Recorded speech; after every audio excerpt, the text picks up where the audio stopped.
The slap rang out like a gunshot, not the sound of correction, not the sharp sting of someone losing their patience. It was deliberate, calculated, the kind of blow a woman delivers when she wants everyone in the room to understand exactly where the power lies. Yuna stumbled backward into the marble counter, her hand flying to her cheek, eyes filling with tears she was too proud and too terrified to let fall. She was 19 years old, standing in her own kitchen, in her own home, and the woman who had just struck her across the face was smiling. If that were you, if someone hit you in the house you were supposed to call home, what would you do? Because what happened next in that kitchen didn't just change two lives. It exposed the kind of truth that powerful families spend fortunes trying to bury. And it all started the moment Jae-won walked through his own front door 2 hours early. Before we go any further, if this is your first time finding this channel, please subscribe and hit that notification bell so you never miss a story like this one. These are the kinds of stories that stay with you. And while you're watching, drop a comment and tell me what city or country you're watching from. I genuinely want to see how far this story travels. Now let's go back to that kitchen. The storm that rolled into Seoul that Thursday evening came fast to some, and without much warning, the way most disasters do. Jae-won had been sitting in the back of a black car with tinted windows somewhere on the Han River Expressway, jacket folded over his lap, staring at nothing in particular through the rain-streaked glass, when his driver said quietly that the summit meeting had been canceled. A rival faction had pulled out at the last minute. No explanation given. These things happened in Jae-won's world often enough that he didn't ask follow-up questions. He simply said, "Take me home." He was 38 years old. He had built something enormous and dangerous and deliberately invisible, the kind of empire that exists in the space between what is legal and what the law can prove. Real estate, logistics, private security contracts, those were the public face. What existed underneath was something else entirely, something his father had started, and Jae-won had inherited the moment. The old man's heart stopped 3 years ago in a hospital room that smelled of antiseptic and unfinished business. He did not enjoy what he was. He had simply never found a door out that didn't cost more than he was willing to pay. The house was lit when the car pulled through the gate. A large traditional-style estate in the hills above Hanam-dong, retrofitted with security systems and reinforced windows, and the kind of quiet that comes when everyone inside knows better than to make noise. Jae-won had purchased it 5 years ago, renovated it, and filled it with staff his mother had hand-selected, a fact he had agreed to at the time, without fully understanding what that arrangement would eventually mean. He noticed something felt wrong before he even stepped inside. Couldn't name it exactly. It wasn't a sound or a sight. It was more like the particular quality of silence that hangs in a house right after something has happened, the way air in a room smells different after an argument. He had spent enough years reading atmospheres to know when the air in a place had changed. He walked through the main entrance, handed his jacket to the young man who appeared at the door, Han, the newest of the household staff, barely 22, who had recently started flinching whenever he heard the clack of heels on marble and moved toward the kitchen without really knowing why. The kitchen was where Yuna spent her evenings when she thought he was going to be out late. He had noticed this habit early in their marriage. She would sit at the large butcher block island in the back of the kitchen with a cup of tea and a book she was only half reading, and she would talk to whoever was around, the cook, the housekeeper, whoever happened to be passing through. Yuna Park had grown up in a house that was always loud and a little chaotic, 3 younger siblings, and a mother who cooked with the television on, and she had married into a house that was neither of those things. The kitchen, at least, felt like something she recognized. She had been telling him this, piece by piece, in the small, careful ways she communicated the things she couldn't say outright, and Jae-won had been listening, also in pieces, also carefully, because they were both still learning the shape of each other. They had been married 14 months. He pushed open the kitchen door. What he saw stopped him completely. His mother, Choi Suk-hee, was standing at the far end of the kitchen island, with her arms crossed, and her chin lifted in that specific way. She had the posture that said she had just said something definitive and was waiting for the appropriate response. She was 61 years old and had spent the better part of 4 decades perfecting the particular art of making people feel that they were a minor inconvenience in an otherwise well-ordered world. Yuna was against the marble counter, with one hand pressed to the left side of her face. The redness was already visible across her cheekbone. The sound Jae-won associated with that moment, not from having heard it, because he had come in half a second too late, came to him anyway. The way your body sometimes fills in what your mind insists on completing. He felt it land somewhere behind his sternum and stay there. 3 members of the household staff were frozen at various points around the kitchen. The cook, Mrs. O, had her hand pressed over her mouth. Han was standing in the doorway behind Jae-won, who realized only then that the young man had followed him from the entrance, perhaps instinctively, perhaps because he had already known something like this was happening. Nobody moved. Jae-won looked at his wife. Yuna was not crying. Her jaw was tight, and her eyes were bright with the specific moisture that comes right before tears that a person refuses to release. She was 19 years old, and she had learned, across 14 months in this house, that crying in front of Choi Suk-ki was the one thing she absolutely could not afford to do. He crossed the kitchen. He didn't run. He didn't raise his voice. The most frightening version of Jae-won Sung was the quiet one, the one who moved slowly and deliberately when everyone else expected explosion, and everyone in that kitchen knew it. He walked directly to his wife, stopped in front of her, and very carefully lifted her chin with 2 fingers so he could look at her face. The mark was clear, a full handprint already deepening at the edges. "Did she hurt you?" he said. It wasn't a question exactly. It was the kind of sentence that comes out flat and certain because the speaker already knows the answer and is simply giving the other person the chance to say it out loud. Yuna looked at him for a long moment, then she said, "Very quietly, I dropped a plate." He stood there with his fingers, still gentle, under her chin, and let those 4 words rearrange something inside him. Plate. Behind him, his mother's voice came clear and utterly unbothered. "She's been careless since the day she arrived. Someone has to maintain standards in this household, Jae-won. If you won't do it, I will." He turned around very slowly. Choi Suk-ki had not changed her posture. Arms still crossed. Chin still up. There was a glass of barley tea at her elbow on the island, and she reached for it now, entirely calm, as though she had just commented on the weather. "You hit my wife," he said. "I corrected your wife." She set the glass down. "There is a difference." The cook, Mrs. O, made a sound that she tried to cover as a cough. Jae-won was aware of everyone in the room. He was always aware of everyone in a room. It was survival instinct as much as habit, the kind of spatial consciousness you develop when your business involves a certain caliber of risk. He knew Han was in the doorway. He knew Mrs. O was behind the stove. He knew the 2 other staff members, Yoonji and the young housekeeper Bora, were against the far wall, both of them holding very still with the particular quality of stillness that belongs to people who have been in this situation before and have learned that visibility is dangerous. That last part, learned that visibility is dangerous, reached him in a way that nothing else in that kitchen had yet. "How long?" he said. He was not looking at his mother. He was looking at the wall behind her, which was not quite the same thing. "How long has this been happening?" Silence. A different kind of silence from the one he'd walked into. This one had weight. "How long?" he said again. It was Han, finally, who spoke. Han, who was 22 and had been working in this house for 7 months, and who was, Jae-won would later learn, the newest and therefore the least entrenched in whatever unspoken code of silence had developed among the household staff during Jae-won's long and frequent absences. "Since about 3 weeks after the wedding, sir," Han said. His voice was remarkably steady for a young man, who was clearly terrified. "The first time I witnessed it directly, Choi Suk-ki's cup came down on the marble with a sharp sound.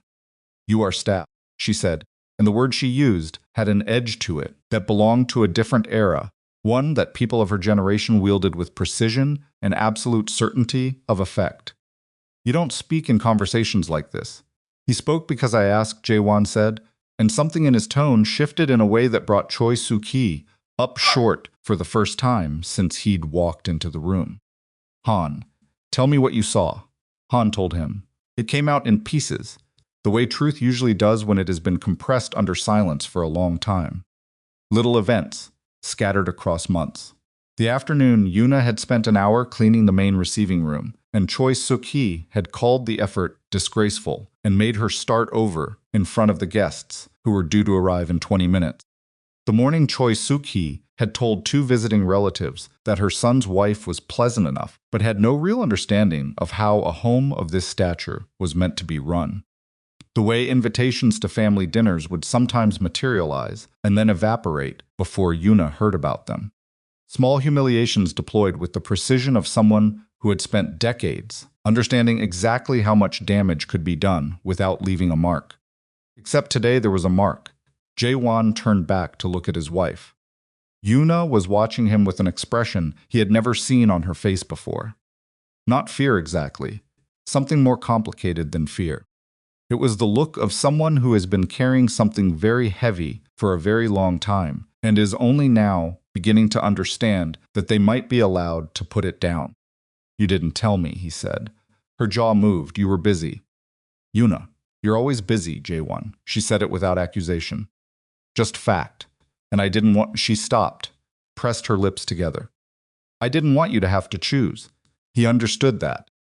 He understood it immediately, and it landed in him like something thrown hard against glass, not shattering it, but leaving a mark that would never quite smooth out. She had been protecting him from having to choose between her and his mother, while his mother had been hitting her.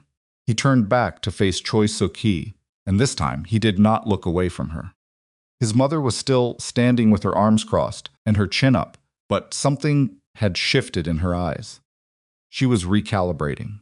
Jae-won had seen that look before, usually across a table from men who had just realized that the meeting they thought they were in charge of had been running differently from the beginning. This is my house, she said, not loudly. Choi Suk-hee had never needed volume. I have lived here longer than she has. I have managed this household longer than she has. She came into this family 14 months ago, and she has disrupted everything that was in order before she arrived. She disrupted it, he said flatly. The staff answers to me. Staff answers to me. He said it simply. I pay them. I built this house. Everything in it, every person in it, functions because of what I provide, including you. That last word fell into the kitchen like a stone into still water. Choi Suk-hee stiffened. You're going to speak to me this way because of her? I'm speaking to you this way because you hit my wife. I am your mother. I know who you are. His voice had gone very quiet. That's what makes this harder. There was a long pause. Then Choi Suk-hee did something Jae-won had been half expecting and half dreading since the moment he'd walked into the kitchen. She drew herself up to her full height. She was not a tall woman, but she had always known how to use every centimeter, and she said, very clearly, very deliberately, she leaves or I do. The kitchen did not make a sound. Even the rain outside seemed to pause. Jae-won looked at his mother for a long moment. He looked at the certainty in her face, the absolute, unshakable conviction that this ultimatum would function the way her ultimatums had always functioned, because they had always worked before, because she had always been the fixed point around which everything else orbited, because she was Choi Suk-hee, and the world had spent 61 years confirming her central importance to it. He looked at Yuna. She was watching him with those bright, careful eyes. Her hand had come down from her cheek. The mark was still there.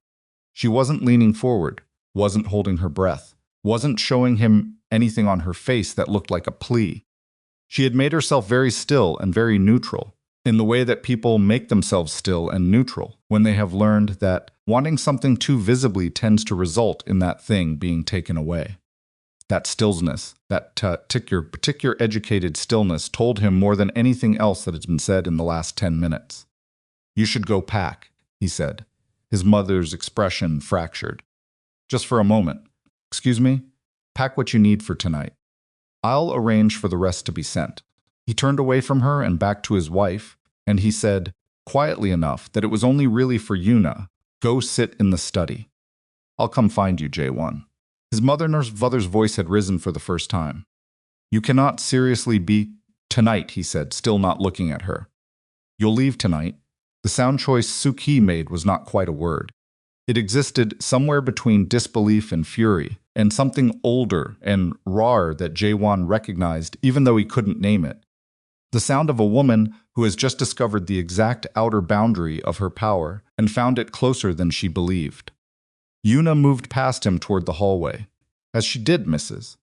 64 years old, employed in this household for 11 years. A woman who had never once in Jae-won's memory volunteered an opinion that was not requested, stepped forward and pressed a clean-folded cloth against Yuna's cheek, gentle and brief, and then stepped back without a word. Yuna stopped walking. She looked at Mrs. O. Mrs. O looked back at her. And then Yuna walked out of the kitchen, and Jae-won turned to face his mother, and the real conversation began. It was not a conversation that could be told cleanly or briefly. It was the kind of conversation that accumulates over years and only arrives at the surface in moments of rupture. Jae-won was not a man who talked easily about the interior of things, who named feelings while they were happening, who stood in kitchens and let his mother see him struggle. He had learned composure from watching his father perform it for decades, had inherited it the way you inherit a tendency toward bad knees or a particular shape of jaw. But he stood in that kitchen for 40 minutes, and he told his mother what he knew. He told her that he had seen Yuna change over the past 14 months in ways he had attributed to adjustment and stress, and the difficulty of joining a family like his. He told her that he had noticed she sometimes paused before entering certain rooms of the house, and had thought it was the stillness of a young woman being respectful. He told her that there had been mornings when Yuna had been very quiet at breakfast, and he had asked if she was all right, and she had said yes, she was tired. And he had believed her because he was tired too, and because the alternative was something he wasn't ready to look at directly. He told his mother that he had been wrong to look away. He told her that the house had been in Choi Suk-hee's management, yes, but that management did not mean ownership, that the staff had an obligation to report serious concerns to him and had not, for reasons he intended to understand and address, and that he bore responsibility for the environment in which that silence had become the rational choice. He told her none of this absolved her. Choi Suk-hee listened with the concentrated stillness of someone who is taking precise inventory of everything being said, cataloging it, organizing it for future use. She did not apologize. She did not express remorse. What she expressed, in the precise controlled language of a woman who had spent 61 years navigating men who held power over her life, was sense closer to wounded pride, the sense that she had been managing a situation that nobody else was managing and had not been recognized for that management, and that the real injury here was not what had been done to Yuna, but what was now being done to her. I have kept this household functioning, she said. I know. While you were doing whatever it is you do out there, and don't think I don't know, Jae-won. Don't think I haven't spent 30 years understanding exactly the kind of world your father built, and you inherited. I have been here. Managing this, managing the appearances, keeping the neighbors and the relatives and the business wives with their sharp little eyes from seeing anything that would hurt you. I know, he said again, and this is what that earns me. He looked at her for a long time. You hit my wife, Yama, he said. And there it was, the word, the name, the one that sits in a different register than all the others. That's what this is about. Not the household, and not the staff, and not my business. You hit her. And she's been living with whatever version of this has been happening for over a year, and she never told me, because she knew I would have to deal with you, and she was trying not to make me deal with you. Something crossed Choi Suk-hee's face. It was not guilt. It was not quite guilt, but it was something adjacent to guilt, something that recognized the shape of what was being said even while refusing to absorb the full weight of it. She picked up her barley tea, found it cold, set it down again. The girl is wrong for you, she said finally. I've always believed that. You don't have to believe she's right for me, he said. You have to treat her like a person who lives in this house. That's the only thing I've ever actually asked of you. You never asked it. I'm asking it now. He paused. And now it's too late. His mother left at 10:47 that night. She did not say goodbye to Yuna. She moved through the process of leaving with a kind of rigid efficiency that was its own form of communication. She packed deliberately, slowly, taking time she did not need to take because the taking of it was the last available assertion of control. Car that came for her was one of Jae-won's, driven by a man she had always found too young and too quiet, and she sat in the back of it looking straight ahead through the rain-streaked windshield as the gate of the estate closed behind her. Jae-won watched the taillights disappear down the hill. Then he went to find his wife. She was in the study as he'd told her. She was not sitting.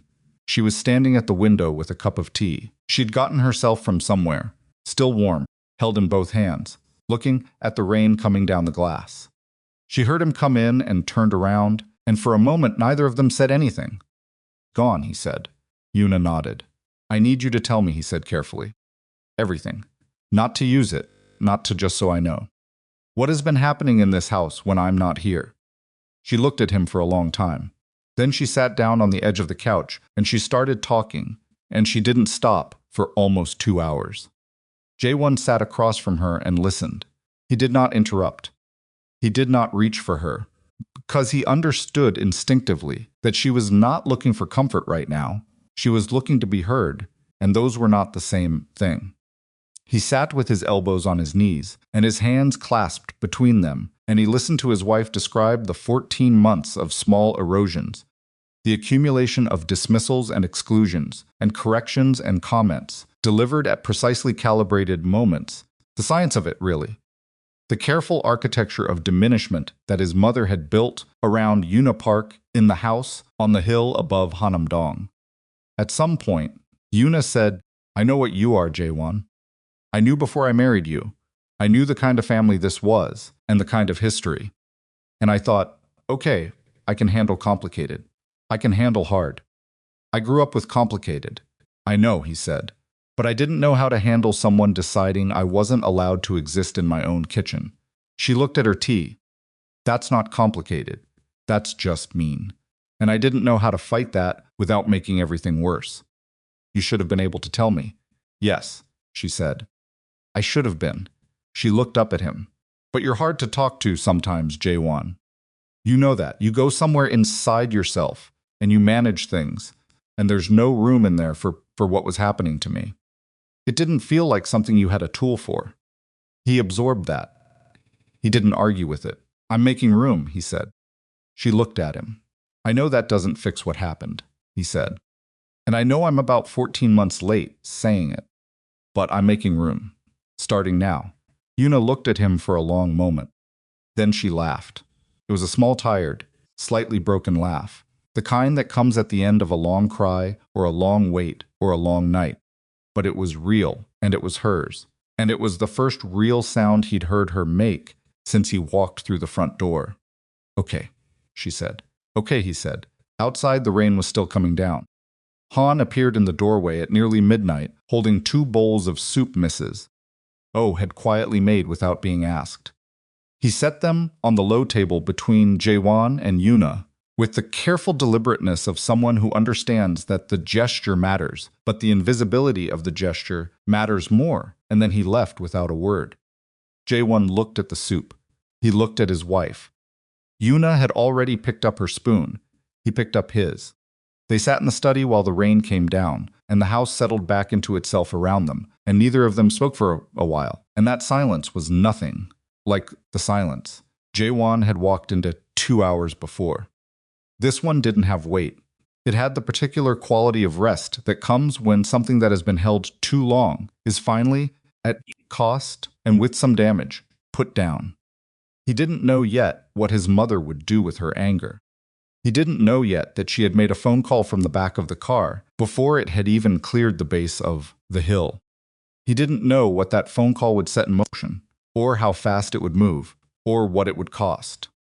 He only knew that his wife was sitting across from him eating soup in their own study, and that the mark on her cheekbone was already beginning to change color, and that the household staff had spent 14 months making a calculation about where the power in this house actually lived. They had been wrong, and so it turned out, had he. He looked at Yuna again. She had one leg tucked under her on the couch, and she was reading the back of her teacup label with the focused attention of someone who is very tired and is using the small print as an anchor. Her hair was down. She had kicked off her shoes somewhere. She looked, in this moment, like exactly what she was, a 19-year-old woman who had just survived something that should never have happened to her under this roof. He had built an empire that controlled territory and cash flow and men who knew how to make problems disappear. He had not kept one girl safe in his own kitchen. The soup was good. He ate it and didn't say that out loud, but he thought it. And he filed it away in the place where Jae-won Sung filed the things he intended to answer for not to anyone else, but to himself. In the private accounting that happened in the hours before dawn, when the house was still and the rain was gone, and the only court in session was the one that lived behind his own eyes. Side, in the hills above Hanam-dong, a car he hadn't noticed idled for 30 seconds at the edge of the property line. Then it drove away, and the night folded back over the house. And for the next 7 hours, nothing happened, which was the last period of genuine quiet any of them would have for a very long time. The call came at 6:14 in the morning. Jae-won heard it from somewhere below the surface of sleep, that particular electronic sound cutting through the fog, and his hand found the phone on the nightstand before his eyes were fully open. 14 years of operating in a world where 6 a.m. calls meant something had gone wrong had wired that reflex into him below the level of conscious thought. He looked at the screen. It was Park Sung-il, his head of security. A man who communicated in the fewest possible words and had, in 11 years of employment, called before 7 in the morning, exactly twice. Both times, the reason had been significant. Jae-won sat up without making a sound, careful not to disturb Yuna, who was asleep on her side, with one hand tucked under her cheek, the bruise on her face a mottled purple-yellow in the gray morning light coming through the curtains. He looked at it for 1 second. Then he stood and walked into the hallway and closed the bedroom door behind him.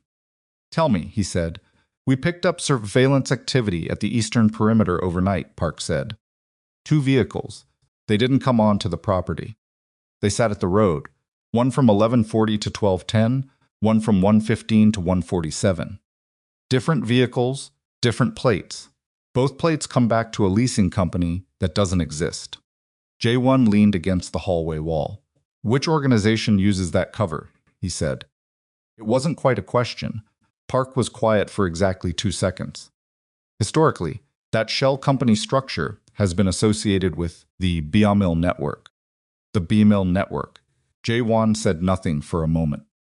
He stood in his own hallway in the gray morning light and processed that information with the particular controlled stillness of a man who has learned that the first 30 seconds after receiving bad news are the most important because the decisions made in that window tend to be the worst ones. "That's Cho Tae-sung's people," he said. "Yes. What does Cho Tae-sung want with my eastern perimeter at 1 in the morning?" "That," Park said carefully, "is what I've been working on since 2 a.m. Jae-won pushed off the wall and moved toward the window at the end of the hallway. The hills below the house were still wrapped in the last of the night, the city lights below blurred by the residue of last night's rain. Everything looked clean and washed and completely ordinary. "Where are you now?" he said. "Downstairs. I came in at 3. I didn't want to wake you until I had more." "Do you have more?" Pause. "I have enough to be concerned," Park said. "Not enough to be certain. Come up." He ended the call, stood at the window for another 30 seconds, and then went back into the bedroom for his clothes. Yuna stirred when he opened the closet. "What time is it?" she said, her voice thick with sleep. "Early. Go back to sleep." She was quiet for a moment. Then, "What's wrong?" He turned around. She was watching him from the pillow with the focused half-awake attention of someone who has learned to read the quality of a person's movements. She had been doing this more, he'd noticed over the past months. Reading him. "The way you learn to read weather. Nothing you need to worry about right now," he said. Her expression didn't change exactly, but something behind it shifted. "Jae-won, I mean it, not right now." He pulled on a shirt. "Stay in the room until I come back." "You're telling me to stay in the room?" "I'm asking." She looked at him for a long moment. Then she pulled the blanket up and turned onto her back and stared at the ceiling in a way that told him she was not going back to sleep, and also that she was not going to argue with him. Those were two different concessions, and he recognized both of them. "Thank you," he said. She didn't respond. He went downstairs. Park Sung-il was at the kitchen island with a laptop and a paper cup of coffee that had clearly been purchased somewhere outside the house. He was 44 years old and had the build of someone who had once been military and had since added 15 pounds and one long scar along his left jawline that he had never in 11 years explained. He stood when Jae-won came in and then sat back down when Jae-won gestured that he should. "Show me," Jae-won said. Park turned the laptop. The footage was black and white, timestamp in the corner, the quality slightly degraded by the rain, but clear enough. A dark-colored sedan parked at the edge of the public road past the estate gate. Just sitting there. No movement from inside. At 12:09, it pulled forward and drove away without haste. Jae-won watched it twice. "They weren't casing the gate," he said. "No. They were sending a message." Park nodded. "Structured like a message, yes. Professional enough to not constitute a threat. Visible enough to constitute a notification." Notification of what? He said it to himself as much as to Park. "That's where it gets complicated," Park said. He pulled up a second window on the laptop. "I've been going back through Madame Choi's communications. The ones routed through household lines. I have access to those by default for security purposes." Jae-won looked at the screen. "When did she make the call?" he said. 11:03 p.m., 12 minutes after she left the property. Car had cleared the gate at 10:47. Jae-won had watched the taillights. 12 minutes later, somewhere on the road down the hill, his mother had called someone. "Who?" he said. "The number belongs to a secondary contact associated with Beam-il network operations. Not Cho Tae-sung directly, but close as enough." Jae-won straightened up. He walked to the coffee maker, not because he particularly wanted coffee, but because his body needed somewhere to go while his mind worked through what he'd just been told. His mother had called the Beam-il network 12 minutes after leaving this house. His mother. He pressed the button on the coffee maker and listened to it begin to work and stood very still. "How long has she had a contact in that network?" he said. "I don't know," Park said. "That's what I can't tell you yet. The number itself is clean on paper. Could be recent. Could be older. Could be something He stopped. "Say it. Could be something your father established." And she inherited the relationship. Jae-won thought about his father. Thought about the man his father had been before the hospital room, before the decline, when the Sung organization was being built from the ground, up in a city that had no room for new players and had to be convinced with a combination of money and threat and carefully managed reputation. His father had relationships with everyone. That was how he'd survived long enough to build anything. Some of those relationships, Jae-won was increasingly certain, had never fully disclosed themselves to him. He poured the coffee, drank some of it standing at the counter. "Is Yuna in danger?" he said. Park took a breath. "I don't think last night was about Yuna." "What was it about?" "The archive." The word landed in the kitchen, and neither man moved for a moment. The archive. The Sung Financial Archive. The one that had no official existence. The one kept in physical form in a secured room 2 levels below the estate's basement. It contained, among other things, 22 years of financial records, agreements, and documentation belonging to organizations and individuals who had done business with the Sung family during the years when those businesses could not be recorded anywhere else. It was the kind of record that, in the wrong hands, could dismantle careers and lives and organizations in approximately 17 different directions. It was also, Jae-won had been told by his father, in one of the old man's more lucid final weeks, the reason certain partnerships had remained stable for 2 decades. "Cho Tae-sung wants the archive," Jae-won said. "Cho Tae-sung has always wanted the archive," Park said. "Your father kept him in line by keeping him uncertain about what was in it. The moment you appear weakened or distracted, he moves. And my mother calling his network last night made you appear distracted," Park said. Quietly, precisely, with the particular gentleness of a man delivering information he knows is going to land like a fist. Jae-won set down his coffee cup. She told them about the fight, he said. I believe so. She told them I threw her out of the house and that I'm dealing with a domestic situation and that this is a window. That would be consistent with the surveillance pattern. He stood there for a moment. Then he said, very quietly, she knew what she was doing. Park didn't answer. She knew exactly what calling that number would set in motion. She's been in this world long enough to know. She didn't call them because she was upset and panicked and reaching out to someone. She called them because she wanted something to happen. We don't know that for certain, Park said carefully. No, Jae-won agreed. We don't know it for certain. He picked up the coffee cup again. Get me a meeting with Cho Tae-sung, he said. Today, Park blinked. It was the closest he ever came to showing surprise. A meeting, lunch, somewhere public. His choice of location, so he feels safe enough to actually show up. Jae-won, he sent the cars as a notification. You said so yourself. That means he's not moving yet. He's giving me the chance to respond. I'm responding.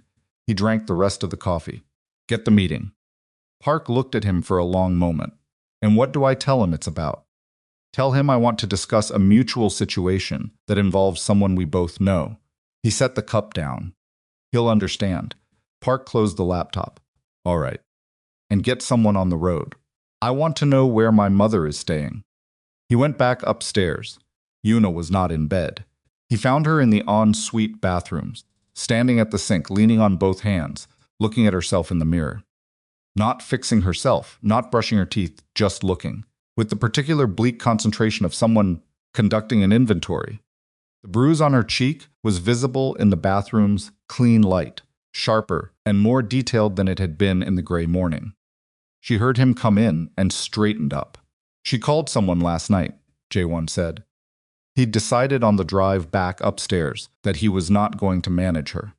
Whatever that impulse was, the one that said protect her by keeping her in the dark, he's already seen where that led. He'd been absent from his own household for 14 months. He was done choosing blindness because the alternative was uncomfortable. Yuna turned to look at him. Who? People I have a complicated history with. People who are now paying attention to this house. She absorbed that.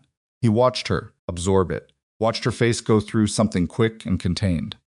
She did that on purpose, Yuna said. I believe so. Because you chose me. He didn't answer that directly. It's not about you. It's about Jae-won. Her voice was steady. Don't tell me it's not about me. I was in that kitchen. She told you to choose. You chose. And now she's what? Setting something in motion? He looked at her. Yes, he said. She exhaled.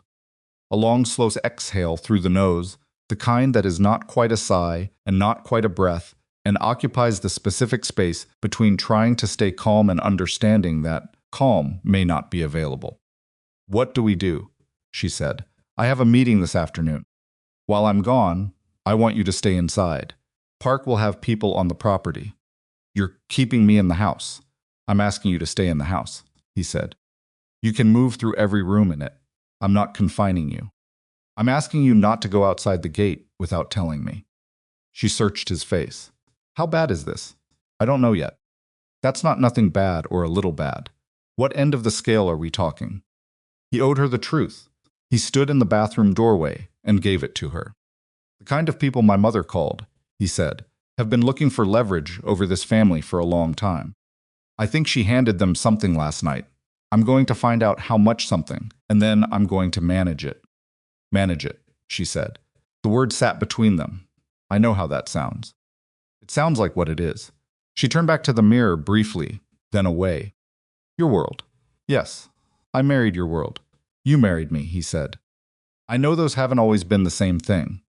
She looked at him for a long moment. Then she said, Is she ever coming back? He understood she meant his mother. I don't know, he said honestly. If she does, Yuna said, I can't stay here. I know. I'm not saying that as an ultimatum. I'm saying it because it's true. I can't live in this house if she's in it. I've been living with what she did to me for over a year, and I'm telling you honestly, Jae-won, that I cannot do that again. She's not coming back, he said. You don't know that. I know I won't allow it. He paused. That's the difference. Something moved across Yuna's face. She pressed her lips together, and for a moment the room was very quiet, and then she nodded, once, and picked up her toothbrush.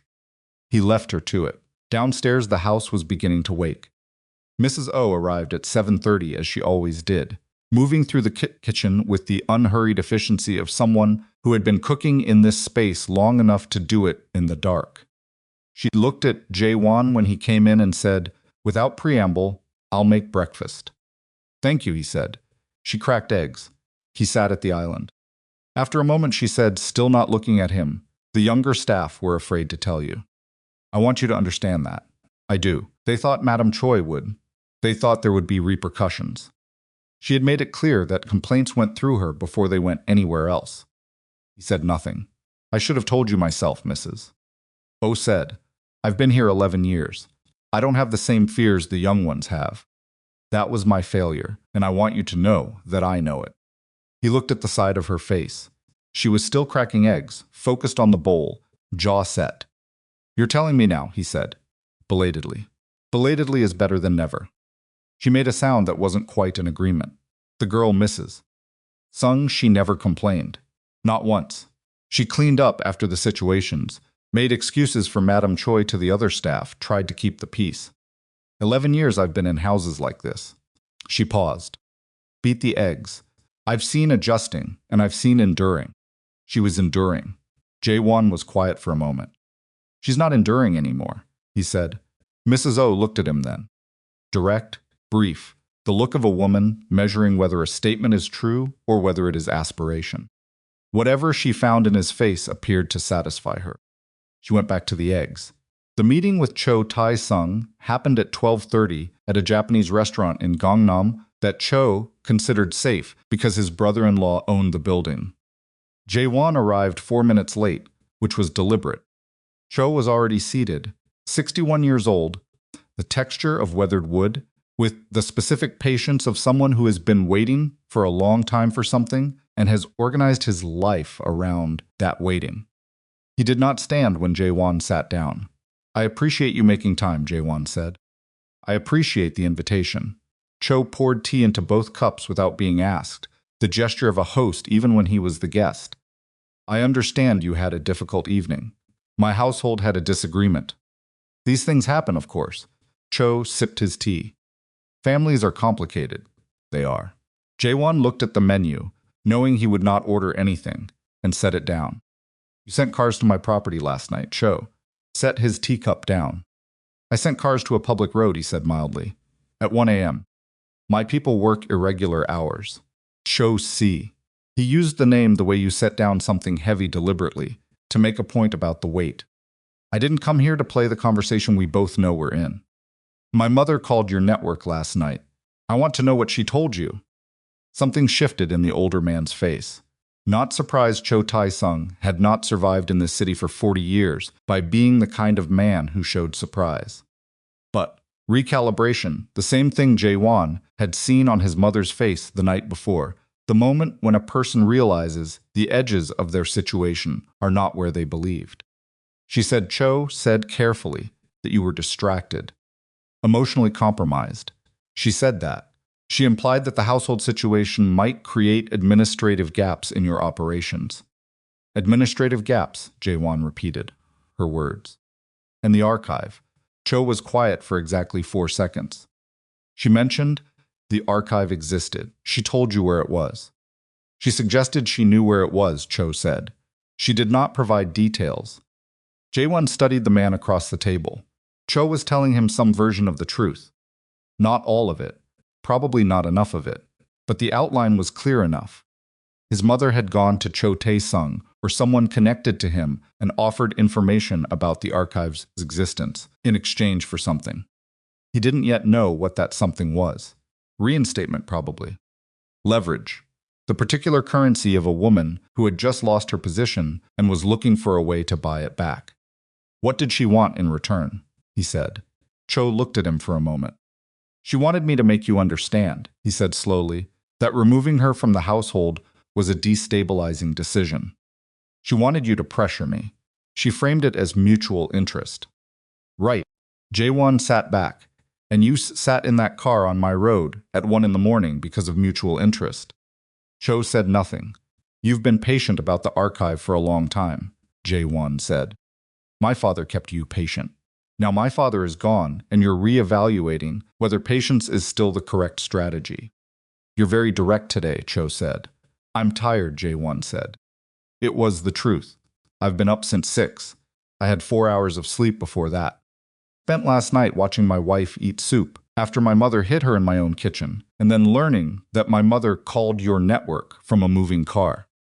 I don't have patience today for the version of this conversation where we both pretend we don't know what we're talking about. Cho was quiet for a moment. Your father, he said, was a man who understood that information has a half-life. Archive, if it still contains what I believe it contains, becomes less relevant every year. Some of the people in it are dead. Some of the transactions have exceeded any statute. It is diminishing. It's diminishing, Jae-won said. And yet you maintain it, because some of what's in it hasn't diminished. Two men looked at each other across the table with the particular directness of people who are finally speaking the actual language of the room. She didn't give you the location, Jae-won said, because she doesn't have it. My father never told her exactly where the archive was kept. She knows it exists. She knows it's on the property. That's all she has. Something in Cho's face confirmed this. So what you sent to my road last night, Jae-won said, was a test. To see if I'd come out. Or to see if you'd call, Cho said. And I called. He paused, so here we are. Cho refilled his own tea. He did not offer to refill Jae-won's. It was a small thing, small enough that most people would not notice. But Jae-won noticed everything at tables like this. Your mother, Cho said, is at the Lot Hotel. Suite 1406. He said a careful no neutrality of a man making a calculation in real time and deciding that offering something freely was better than having it taken. She's made 3 more calls since last night. 2 to family members. 1 to a lawyer, family law. Cho set down the tea. I believe she's exploring whether she has any claim to the estate as your father's surviving spouse. Jae-won absorbed that. She's going to try to come back through the courts, he said. She's exploring the option. He stood up. Cho looked up at him. We'll finish this conversation another time, Jae-won said. I need to make a phone call, of course. Cho did not move. Jae-won. Your father was a man who understood the value of stability. The archive exists because it creates stability. I have always respected that. Jae-won looked at him. I know what you respected, he said. And I know what you want. We'll talk. He picked up his jacket. When I'm ready, he walked out of the restaurant without looking back. In the car, before he'd even told the driver to move, his phone rang. Unknown number. He answered it. There was a pause on the line. Then his mother's voice, very quiet, very controlled, said, Did you enjoy your lunch? He went still. You're watching me, he said. I'm making sure my son is safe, she said, old habit. What do you want, Iama? I want to come home, she said. Simply, as though the past 18 hours had not happened. That's not possible. I want to come home and I want that girl. Her name is Yuna, out of my house, and I want things to go back to the way they were before you decided that. Stop, he said it quietly, the way you close a door. Listen to what I'm going to tell you. You called Cho Tae-sung's network last night from the car I sent for you. That means you used my car, my driver, and my phone line to undermine my security. Are you understanding the weight of what that is? Silence. You don't get to come home, he said. You don't get to make claims on this estate.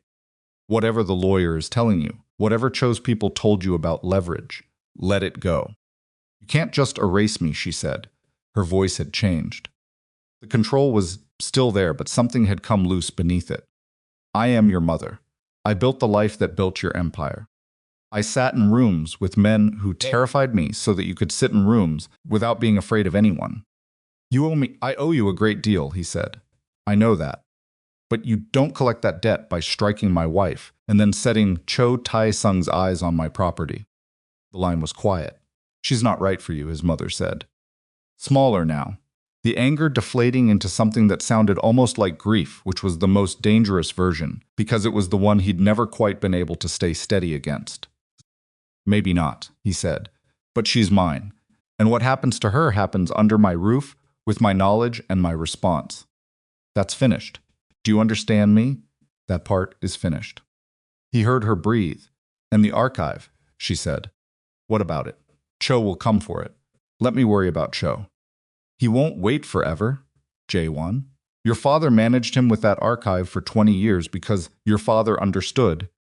I understand everything my father understood, he said. Plus, I understand what he didn't.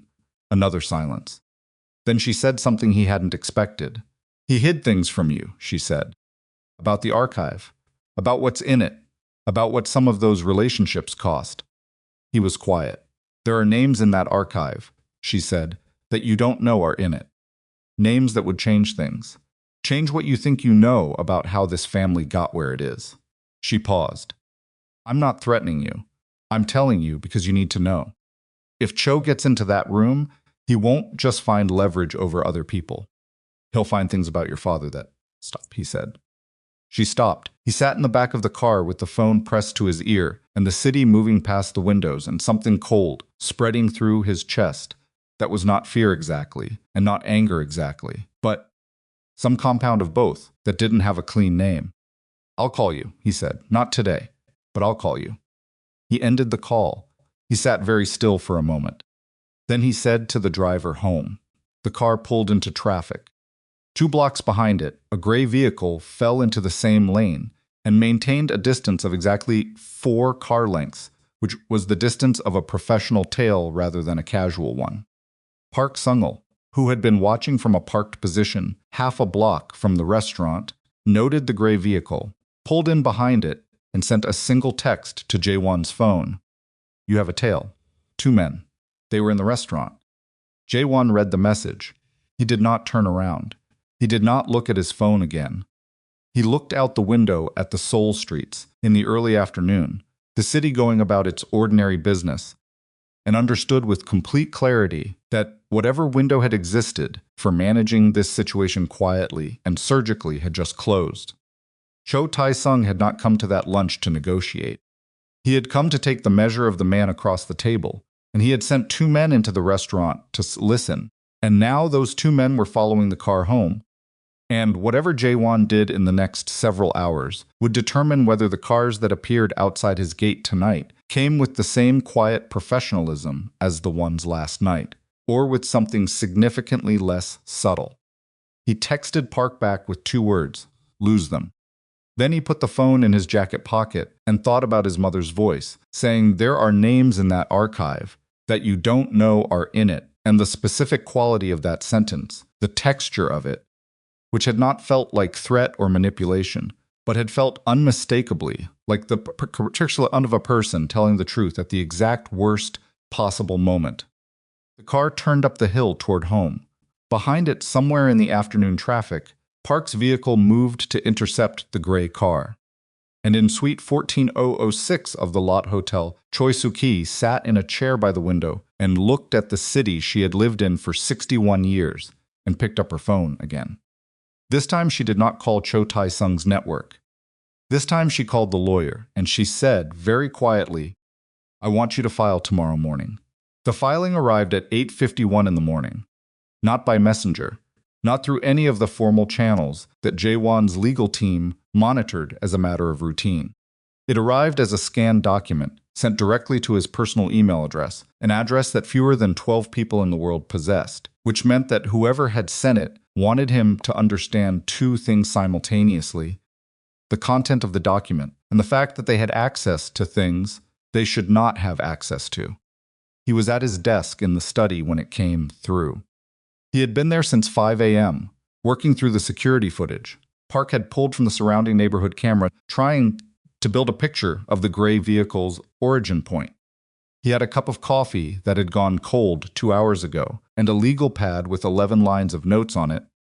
And when the email notification appeared on his screen, he clicked it with the automatic reflex of a man who processes information as a survival function. He read the first paragraph, then he read it again.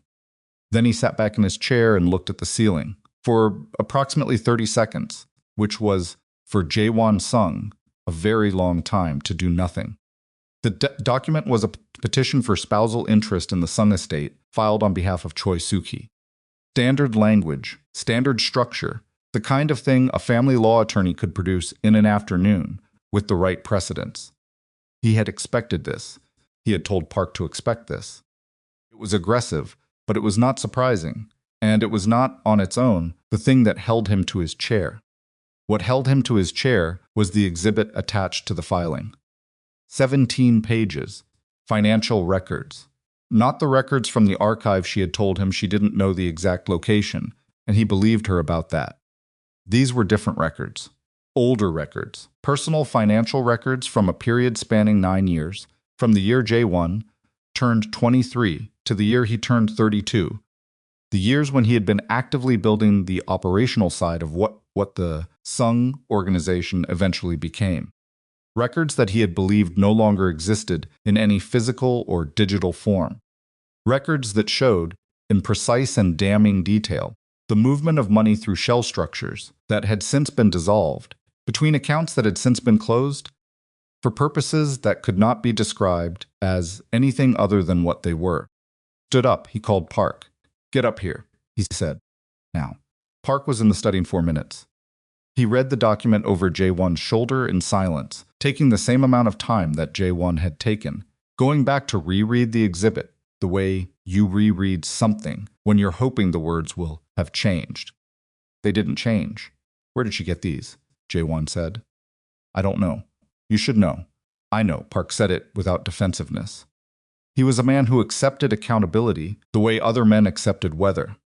These records were supposed to have been destroyed in 2019. I supervised that process myself, and yet, Park straightened up. He had both hands clasped behind his back, the posture of a man thinking hard while keeping his body very still. There are two possibilities. Either the destruction was incomplete and someone recovered a copy from a source we didn't sanitize. Or someone kept a copy deliberately, Jae-won said. The room was very quiet. "Your father," Park said carefully, "had a habit of keeping documentation that he told other people had been destroyed." Jae-won turned to look at him. "You knew this," he said. "I suspected it," Park said. "I never confirmed it. And I never had reason to believe Madame Choi had access to whatever he kept." "She's been in this house for 30 years, Jae-won said. "She had access to everything he had access to, eventually. She just never had reason to use it. Until last night." "Until last night," he agreed. He turned back to the document on the screen. The records were real. He could see that immediately. The account numbers, the dates, the transaction structures, all of it was consistent with what he remembered from those years, which meant it was also all of it provable, which meant that if this document became part of a public filing, it would not remain within the contained world of a family law dispute. It would migrate. That was the word that came to him. Migrate. Information like this didn't stay where you put it. It moved toward heat, toward the people who could use it, toward the organizations that exactly this kind of specificity for the better part of a decade. "How fast can the lawyer kill the filing?" he said. "Filing is already in the court system. Killing it," Park paused. "We can challenge the exhibit's admissibility. Argue that the records were obtained improperly, which they almost certainly were. That takes time, and it requires appearing in court. And the moment we appear in court, the filing becomes a matter of public record." "Yes." He turned away from the screen. He walked to the window of the study and looked out at the grounds, the clean, wet grass still carrying yesterday's rain, the gate at the bottom of the slope, the empty road beyond it. "She's not trying to win the lawsuit," he said. "No," Park said. "She's not. She's using the lawsuit to create pressure. She wants me to call her and tell her to make it go away. In exchange for coming home." He said it flatly. "She wants to come back. She wants the girl, she wants Yuna out. And she wants the estate filing as the mechanism by which I understand that she has the capability to create consequences." Park was quiet for a moment. That's a significant escalation for a domestic dispute. It stopped being a domestic dispute when she called Cho Tae-sung's network from my car. Jae-won pressed 2 fingers to his forehead briefly. "She's been planning for something like this. Maybe not this specific situation, but the capability. She had those records. She knew what they were, and she kept them. That doesn't happen by accident. What do you want to do? Park said. I want to talk to the lawyer, he said. I want to know if there's a path through this that doesn't require me to choose between the two worst options available. And he stopped, started again. I want to know everything. About those years, about what my father kept and where he kept it, and what else might be out there. I need to understand the complete shape of what we're dealing with before I make any move. That could take days. Then it takes days. He turned back toward the desk. Start with the archive. I want the full inventory. Every document, every record, every name. I want to know if there's anything in there that's worse than what she just filed. Park nodded. I'll get a team down there this afternoon. Quietly. Always he left. Jae-won stood in the study alone for a moment.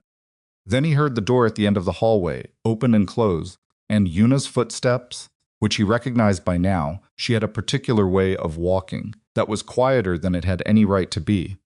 The walk of someone who had learned in this house that taking up too much sonic space had costs, and then she appeared in the study doorway in a gray sweater with a cup of coffee in both hands, and she looked at his face, and she stopped. Tell me, she said. He told her. Not all of it. Enough. He watched her face as he explained what had been filed, what the exhibit contained, what it meant in practical terms. She listened the way she had listened the night before. With that complete focused attention that he was beginning to understand was one of Yuna's core qualities, the ability to receive information without letting the receiving of it show on her face until she'd finished processing. When he was done, she was quiet for a moment. She had those records the whole time, Yuna said. Looks like it, she was keeping them. A pause, like a door, in case she ever needed a way out. He looked at her. Or a way back in, Yuna said. He had not thought of it exactly that way, and the reframe landed with the particular impact of something that reorders a picture you thought you already understood. She wasn't keeping them to use against you, Yuna said slowly. She was keeping them to use for herself, so that, no matter what happened, she would always have something that made her necessary. He sat down on the edge of the desk. She's been afraid, Yuna said. Not with sympathy, with the precision of someone identifying a mechanism. This whole time, under all of it, she's been afraid of becoming irrelevant. That doesn't make what she did. I know that. I'm not excusing her. Yuna set down her coffee. I'm saying that understanding it matters, because it means she's not going to stop. Not because she's cruel, although she is, but because she's cornered. Cornered people do the worst things they're capable of. He looked at his wife. She was 19 years old, and she was standing in his study, telling him things about his mother that he had spent 38 years not seeing clearly. And the particular quality of that observation, its accuracy, its lack of sentimentality, made him understand something about who he had married that the 14 months of their marriage had not yet shown him directly. What would you do, he said, if you were me? She blinked, like she hadn't expected to be asked. I'd go see her, she said. Yuna, not to give her what she wants, to make her understand you're not afraid of her.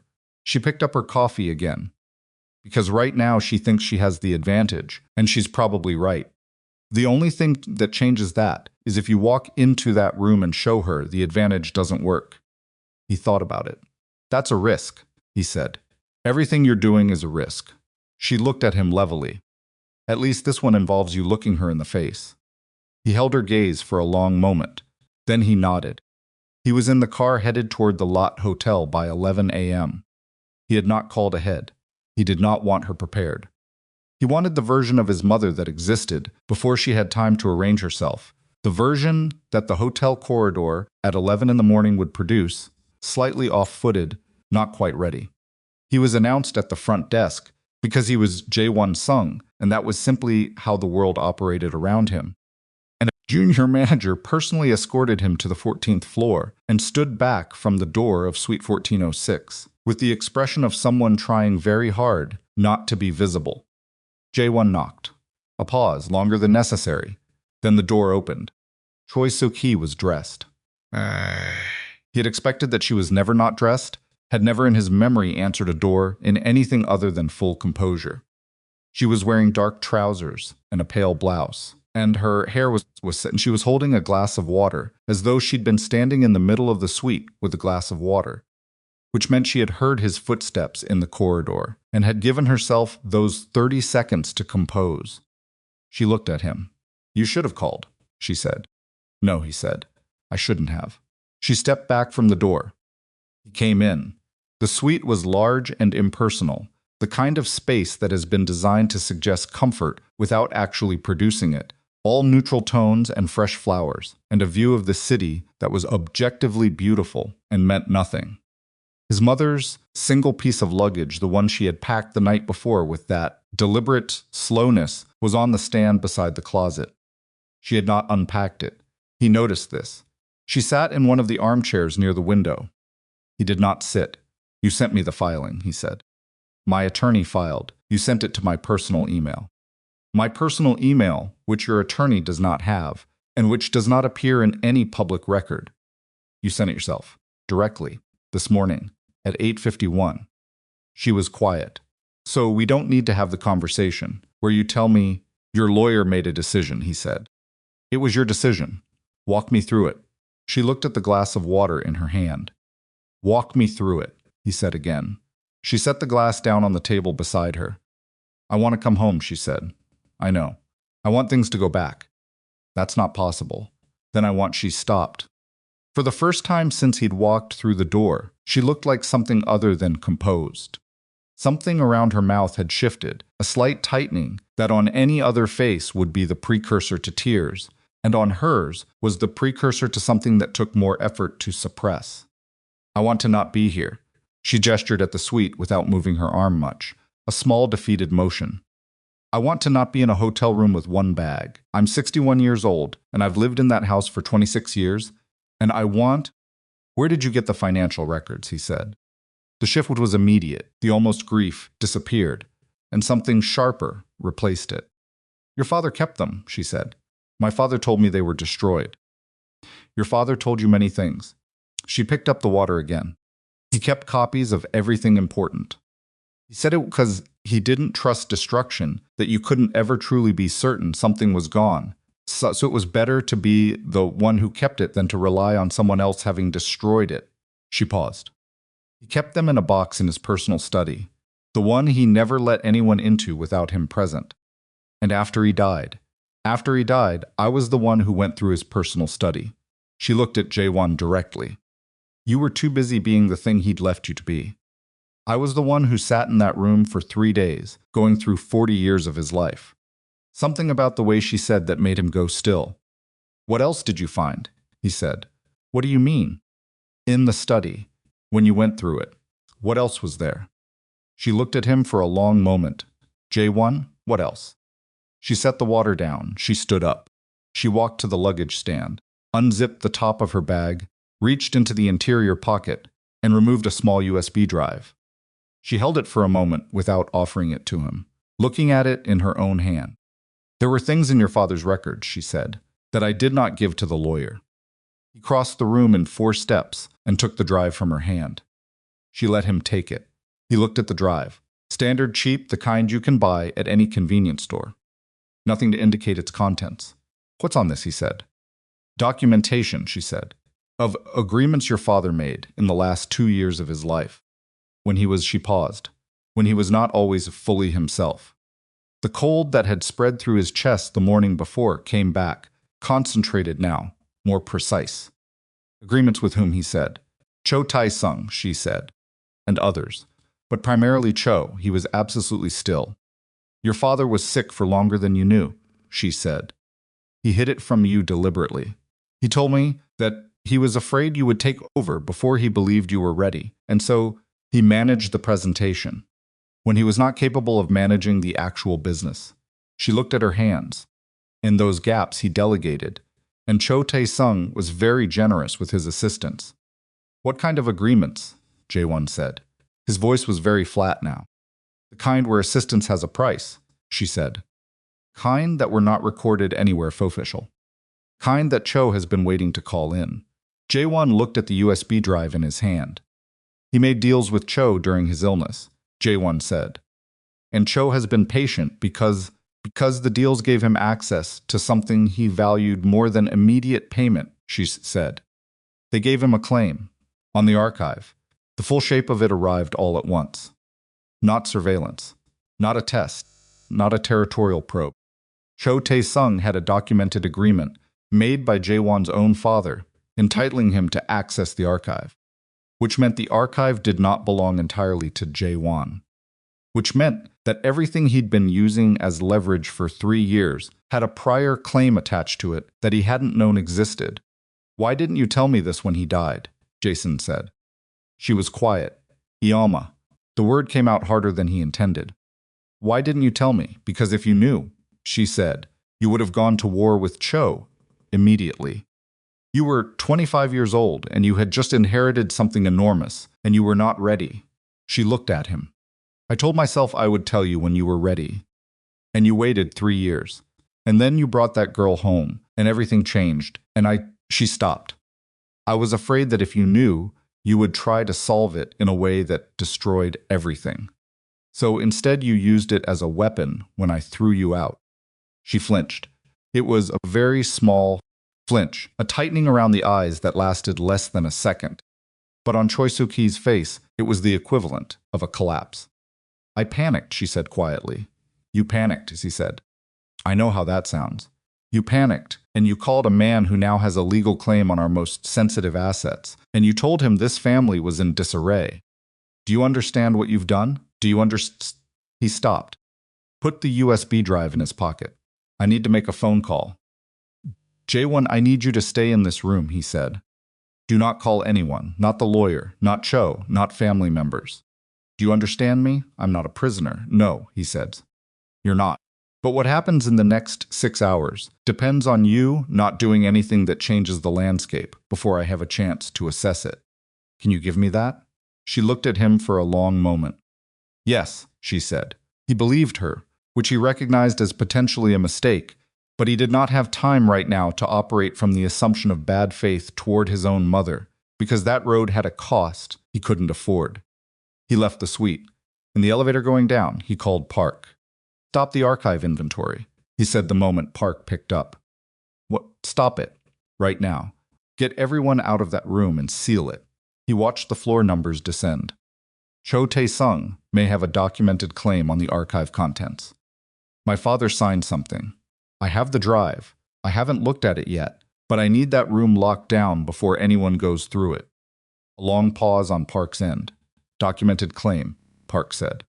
The words came out very slowly, apparently made during the period of my father's illness. Period when he stopped. The elevator reached the lobby. When we were managing his public appearances. Another pause. Jae-won, Park said. If Cho has a valid claim on the archive, and the archive contains the records of agreements between your father and his organization, then Cho can use his own access to his own records to build whatever case he wants, Jae-won said. Yes, I understand. He walked through the lobby with the phone at his ear and the USB drive in his pocket, and the specific internal quality of a man watching the ground reorganize itself beneath him in real time. How fast can you get the drive analyzed? He said. If I have it by noon, I can have a full read by 4. I'll bring it to you. He was almost at the hotel exit when his phone buzzed with a second call. He looked at the screen. It was a number he didn't recognize, but the prefix identified it as coming from within the courthouse district. He answered. A voice he didn't know said, Mr. Sung. I'm calling from the civil filing office. We have an issue with the Choi filing this morning. What issue? He said. The filing has been attached to an existing case number. It appears that a petition was already on file with this court, predating this morning's submission, relating to the same estate. He stopped walking. Predating, he said. By how much? The existing petition, the voice said carefully, was filed 14 months ago. 14 months. 1 month before his wedding. Who filed it? He said. Pause. The petitioner of record on the existing case, the voice said, is a Mr. Cho Tae-sung, represented by counsel for Biomil Holdings. The petition requests formal arbitration access to specific assets held by the Sung family estate, including but not limited to a physical archive described in the filing as the Sung family administrative record. Jae-won stood on the pavement outside the Lot Hotel in the midday Seoul sun, with the phone at his ear, and understood with absolute and complete clarity that this had never been about his mother at all. His mother had been a distraction. The argument in the kitchen, the slap, the ultimatum, the filing this morning, the USB drive with its revelations. All of it, even the parts that were genuinely her own anger and fear and wounded pride, had been running parallel to something that Cho Tae-sung had put in motion 14 months ago, quietly, legally, through the courts, before Jae-won had even brought Yuna home. Cho had filed the petition 14 months ago. Cho had been patient. And last night, when Choi Soo-ki had called his network from the car on the hill, she had not given Cho an opportunity. She had given him a reason to accelerate a timeline that already existed. Jae-won's phone buzzed again. He looked at the screen. A text from Park, sent in the last 60 seconds. Gray vehicle from yesterday, just parked outside the estate gate. They're not moving.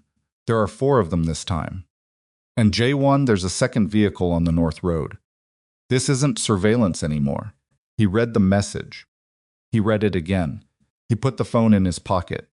And standing on the pavement outside a hotel in the midday city, with the sun on his face and the USB drive in his pocket, and the weight of a legal filing that had been waiting for him for 14 months before he even knew to look for it, Jae-won Sung understood that he had spent 3 years believing he understood the board he was playing on. He had been wrong about almost everything. He had been wrong about Cho's patience. He had been wrong about the archive's security. He had been wrong about his mother's role. He had been wrong about the timeline, the stakes, the landscape, the nature of the threat, and the degree to which his father's private decisions had been quietly reshaping the architecture of everything Jae-won thought he owned. And the one person currently inside that estate who could not defend herself, who had no part in any of it, who had come into this family because he had asked her to, who had spent 14 months enduring what no one had protected her from, was alone in the house with Park and a reduced security team and 4 vehicles now sits inside the gate. He was already moving toward his car when he called Park back. "Get Yuna to the interior room," he said, and the calm in his own voice was the kind that lives on the other side of something breaking, the kind that isn't composure but is its functional replacement when composure is no longer an option. The one with no exterior windows. And Park, don't open that gate for anyone until I'm back on the property. Understood, Park said. How long? 20 minutes, Jae-won said. He got in the car. The driver looked at him in the rearview mirror. Fast, Jae-won said. The car pulled into traffic. And somewhere ahead of him, on the hill above Hanam-dong, the 4 vehicles outside his gate sat without moving, and the second vehicle on the North Road sat without moving, and the house where his wife was waiting held its breath. He made it back in 17 minutes, not 20. 17, because the driver understood from the quality of the silence in the back seat that this was not the time to observe traffic conventions with anything other than the minimum necessary caution, and because the roads up the hill moved faster at midday than they did in the evening commute. The gate was closed when the car arrived. 2 of Park's men were visible on the inside of it, which meant 2 more were somewhere he couldn't see, which was how Park operated. Always show less than you have. Always keep a reserve the other side can't count. Jae-won was out of the car before it fully stopped, moving through the pedestrian entrance while one of the men held it open, and he didn't look at the vehicles on the road behind him as he passed through, because he already knew they were there, and looking at them changed nothing. Park met him at the front entrance. Where is she? Jae-won said. Interior sitting room. 2nd floor, no exterior walls. Mrs. O is with her. The north vehicle, still stationary. They've made no move toward the property. They're positioned to watch the service entrance. They're covering exits, Jae-won said. Yes. He moved through the entrance into the house, taking in the details of it the way he hadn't since arriving home. 2 nights ago, the layout of the corridors, the sightlines from the main staircase, the distance between the front of the house and the back service wing, where the access to the lower levels was located. He had lived in this building for 5 years, and he had never once walked through it thinking about it as a structure to be defended. He was thinking about it that way now. How many men do we have on the property? He said. Park said, 6 inside, 2 at the gate. Armed. Standard carry. I can have additional resources here in 40 minutes if you authorize. Not yet. He stopped at the base of the stairs. Authorizing additional resources changes the profile of this situation. Right now they're watching. I want to understand what they're waiting for before I give them a reason to stop waiting. Park nodded. He was keeping up with Jae-won's pace without effort, which was one of the things that made him valuable. He did not need things explained twice, and he did not editorialize when the situation called for action over discussion. The USB drive, Jae-won said. He held it out. I need this analyzed immediately. Everything on it, full read, prioritize any documents with Cho Tae-sung's name or BML Holdings or dates from the last 3 years of my father's life. Park took it. I'll start now, and get me a lawyer on the phone. Not the estate attorney. Someone who handles civil claims and knows how to work inside court filing systems on short notice. I have a name. Call them. Park peeled off toward the study. Jae-won went upstairs. The interior sitting room was a space he had always found slightly useless, no windows, no real natural light. The kind of room that existed in old estates, because old estates had been built with the assumption that there would always be rooms whose purpose was simply to contain people when the exterior of the house was not safe. He had never thought about why that design logic existed until now. He opened the door. Yuna was sitting on the small sofa, with her knees together, and her hands in her lap, and Mrs. O was in the chair across from her with a keen tea she appeared not to have touched. Both of them looked up when he came in. He looked at Yuna's face. The bruise had deepened overnight, purple at the center, yellowing at the edges. She was pale under it.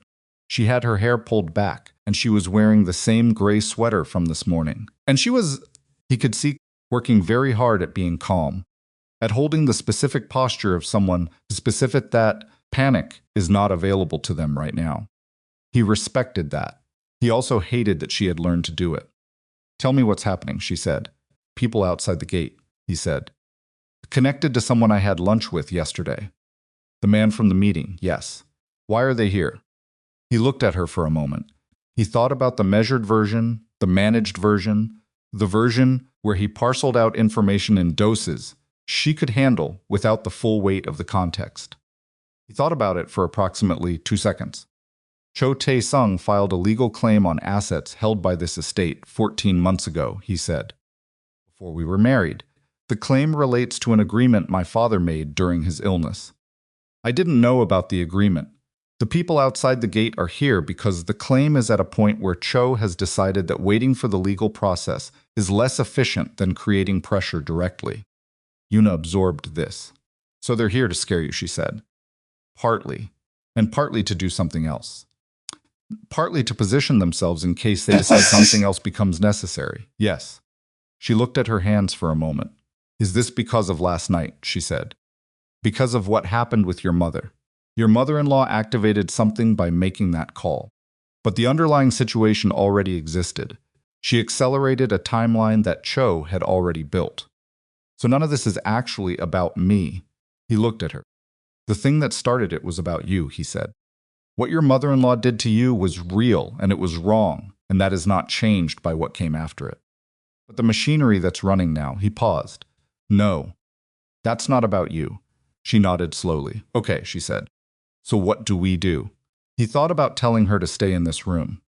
He opened his mouth to say it and then closed it again.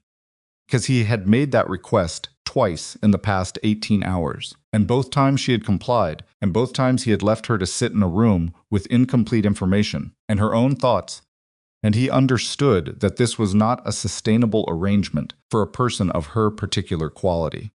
Stay in this part of the house, he said instead. Interior rooms, away from the windows that face the road. If Park or I tell you to move, move immediately, without asking why there'll be time for why later. He paused. But I'm not going to put you in a room and lock the door. That's not... He stopped. Try it again. You're not someone I lock in a room. Something crossed her face. Thank you. she said quietly. Mrs. O stood up from her chair. I'll make food, she said, with the decisive practicality of a woman who has processed the situation and concluded that the one contribution she can make with certainty is nutritional. Nobody has eaten since this morning. She left. Jae-won stayed for another moment. I'm going to fix this, he said to Yuna. She looked at him. I know you're going to try, she said, not unkindly. Just precisely, he nodded. That was fair. He went back downstairs. The next 90 minutes had a particular compressed quality, the kind of time that moves both too fast and too slow, where decisions that would normally take days are made in minutes and then immediately acted on because waiting has become structurally impossible. Park had the USB drive read by 1:30. He came to Jae-won in the study with a printed summary 6 pages, single-spaced, organized by date, and stood across the desk while Jae-won read through it. The documents were what his mother had indicated. Agreements made during the last 26 months of Sung Il-hyun's life, a period that overlapped almost entirely with the period of his cognitive decline, when Jae-won had been managing the public presentation of a patriarch who was increasingly not capable of managing it himself. The agreements were with Cho Tae-sung. They were, Jae-won read carefully, not entirely what he'd feared. They were not a transfer of ownership. They were not a liquidation of assets. They were access, agreements specifically, agreements giving Cho's organization the right to review and extract documentation pertaining to Biomil Holdings from the archive, in exchange for what was described in the agreements as operational continuity support during a period of family transition. Operational continuity support. He set the papers down. He was selling access to the archive, he said, in pieces. In exchange for Cho keeping his organization stable while my father was incapacitated. That's what it reads like, Park said, and Cho has been waiting to collect. The petition filed 14 months ago is the collection mechanism, Park said. He's not trying to take the estate. He's trying to formalize access to what your father already promised him. Jae-won sat back. The lawyer Park had called was a woman named Baek Ji-hai, 51 years old, whose reputation was built on navigating exactly the kind of situation where the legal and the extra-legal existed in such close proximity that distinguishing them required a specific kind of expertise. She had been on the phone with Jae-won for 22 minutes and had asked 9 questions in that time, each one more precise than the last, before telling him that the petition was legitimate on its face. If the agreements are authentic, she had said, and if your father had legal capacity at the time of signing, then Cho Tae-sung has a documentable claim to archive access that a court will take seriously. Can we challenge capacity, Jae-won had said. We can try. It's expensive, it's slow, and it requires medical records from the period that your family may or may not want surfaced in a civil proceeding. What's the faster path? A pause. The faster path, Baek had said carefully, is negotiation. If Cho's actual goal is access to specific documents relating to his own organization's history, it may be possible to provide a curated version of that access in a controlled environment, supervised by neutral counsel. That satisfies the agreement without opening the entire archive. He'd have to agree to that. Yes. He has 4 vehicles outside my gate right now. That's not the posture of a man who's interested in controlled environments. Another pause. Then Baek said, you need to give him a reason to be. He had thanked her and ended the call and sat for a moment, with the specific weight. Schwant's been told that the solution to his problem is to negotiate with the person who is currently making the problem actively worse. At 2:15, Park came back into the study. The vehicle on the North Road has moved, he said. Jae-won looked up toward the service entrance. He was on his feet immediately. They moved through the house, quickly, through the kitchen, and the service corridor, and the door that led to the utility passage, running along the back of the property. Park had 2 men already positioned at the service entrance. A heavy door set into the estate wall that was used for deliveries, and which had a different camera system from the main gate, a slightly older one that Jae-won had been meaning to upgrade for 2 years. He looked at the monitor mounted on the wall beside the door. The vehicle was a black SUV, parked across the service road 20 meters from the entrance. The angle of the camera didn't show him how many people were inside. They're not approaching, Park said. Not yet. Jae-won studied the image. They moved from stationary observation to active positioning. That's a stage change. He looked at Park. Someone gave an order. Cho, or someone acting on Cho's behalf. He pressed his knuckles against the wall, thinking. This is coordinated. Front gate, North Road, now the service entrance. 3 points means they're not planning to enter through any of them. They're planning to ensure nobody leaves through any of them. Park was quiet for a moment. They're sealing the property, he said. They're demonstrating the capability to seal the property, Jae-won said. There's a difference. If they wanted to seal it completely, they'd have more vehicles and they'd have moved faster. This is still a message, an escalated one. How do you want to respond to it? He looked at the monitor for another moment. Then he said, get me Cho's direct number. Park blinked. I have a secondary contact. Not a secondary contact. His direct number. I know you have it. A pause. I have it for emergency use. This is emergency use. Park took out his phone, found the number, held the phone out.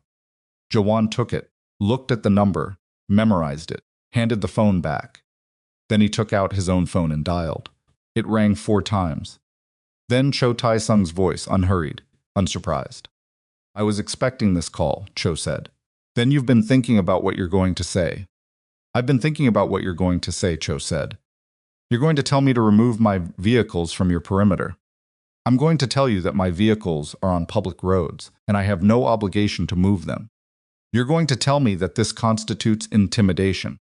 I'm going to tell you that my organization has a legitimate legal claim that has been pending for 14 months without resolution. You rehearsed that, Jae-won said. I thought about it, Cho said. There's a difference. You moved a vehicle to my service entrance 20 minutes ago. A brief pause, repositioning, Cho said. Routine. Cho see. He kept his voice flat. We did this at lunch yesterday. I don't have patience for it today. You have a claim. I understand the claim. I've seen the documents. I know what my father signed, and I know what you're owed under those agreements. Silence on the line. What do you want? Jae-won said. What I've always wanted, Cho said. Access to the documentation that pertains to my organization's history in that archive. Nothing more. And the vehicles. The vehicles are a reminder that the legal process has been slow. Remove them, and I'll have my lawyer contact yours by 5 o'clock today with a proposal for supervised access. Supervised by whom? Neutral counsel, Baek Ji-hai. You know her reputation. A longer pause. I know her reputation, Cho said. Then you know she won't allow me to manipulate the process. What you get access to will be what the agreements specify. Nothing added, nothing removed. And what about the other records? The ones in the archive that don't pertain to my organization. Not your concern. Your mother suggested. My mother, Jae-won said, and the flatness in his voice hardened into something with an edge, is not a party to any agreement between our organizations and does not speak for this family. Whatever she suggested, set it aside. Cho was quiet for a moment. She was very convincing, he said, and there was something in it, a slight quality of amusement, or something that passed for it in a man like Cho that made Jae-won's jaw tighten. She's not relevant, he said. Perhaps not. A pause. I'll consider your proposal. Consider it quickly, Jae-won said. I have limited tolerance for vehicles on my service road. I understand your position, Cho said. You should understand mine. The agreements your father signed are binding. I have waited 14 months, and I have been patient, and I have gone through proper legal channels. What happens if proper legal channels continue to produce nothing is a different conversation. We're not having that conversation, Jae-won said. We're having the conversation where you pull your people back, and I have my lawyer call your lawyer, and we resolve this in the manner appropriate to men who have coexisted in the city 20 years without direct conflict. A long pause. 5 o'clock, Cho said. 5 o'clock, Jae-won confirmed. Call ended. He handed the phone back to Park. Get Baek Ji-hai back on the line, he said. Tell her she has until 5. And if the vehicles don't move, Park said. They'll move. He turned back toward the house. He's not ready for direct conflict. If he were, he wouldn't have spent 14 months in the court system. He's a man who prefers leverage to violence, because leverage has longer utility. He'll take the proposal and the archive. Jae-won walked in silence for a moment. We give him what the agreements specify, he said. Exactly what they specify. Nothing about my father's other records. Nothing about the financial documentation my mother filed. Nothing extraneous. His organization's history in that archive, supervised, documented, and closed. And that satisfies him. That satisfies the legal claim. He pushed open the door back into the house. Whether it satisfies him personally is a separate matter. You're trusting that the claim is the whole thing, Park said. That there isn't something else. I'm working with what I have, Jae-won said. I'll find out if I'm wrong. He was wrong. He found out at 3:47. That was when Han, the youngest of the household staff, appeared in the study doorway, looking like a person who has been carrying something for 30 seconds too long and has finally made the decision to put it down regardless of the consequences. Sir, he said. Jae-won looked up from the desk where he had been reviewing the access agreement language with Baek Ji-hai's draft proposal. There's a woman at the service entrance, Hansen said. She came on foot, from the North Road. She stopped. She says she's your wife's mother. Jae-won went very still. She has a man with her, Han said. He doesn't look like family. Show me, Jae-won said. He followed Han to the service entrance monitor. The camera showed two people standing at the service door. The woman was in her late 40s, compact, with Yuna's same jaw and Yuna's same stillness.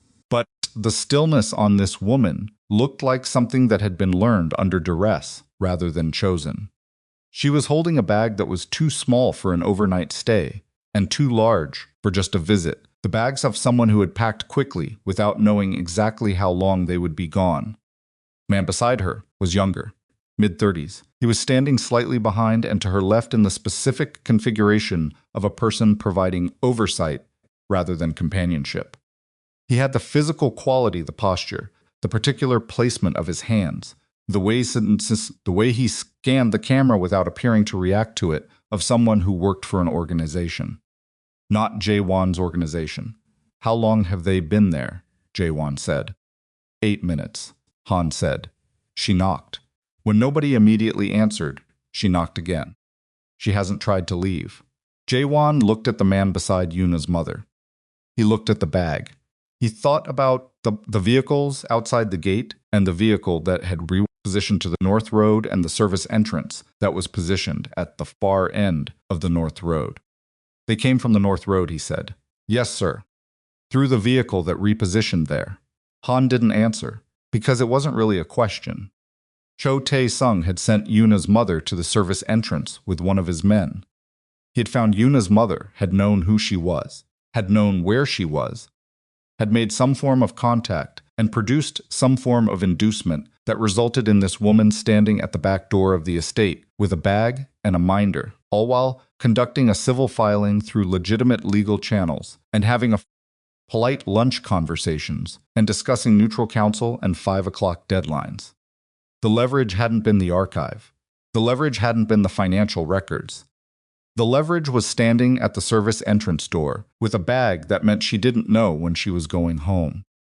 Jae-won stepped back from the monitor. His mind moved through it very fast, faster than he could have spoken it. Cho had identified Yuna as the variable, not as a target. As a mechanism, a wife creates a connection. A wife has family.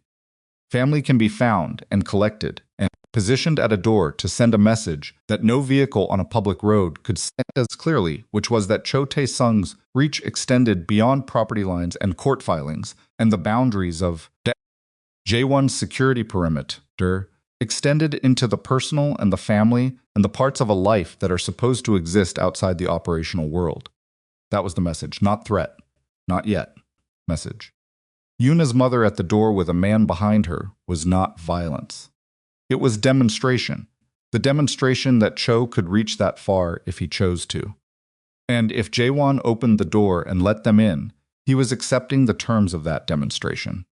If he didn't open the door, he was leaving his wife's mother standing in the road with a man who worked for Cho Tae-sung, which was its own form of message that would reach Yuna regardless of whether he told her. Open the door, he said. Han moved. Slowly, Jae-won said. And get Park. The door opened. Yuna's mother came in first.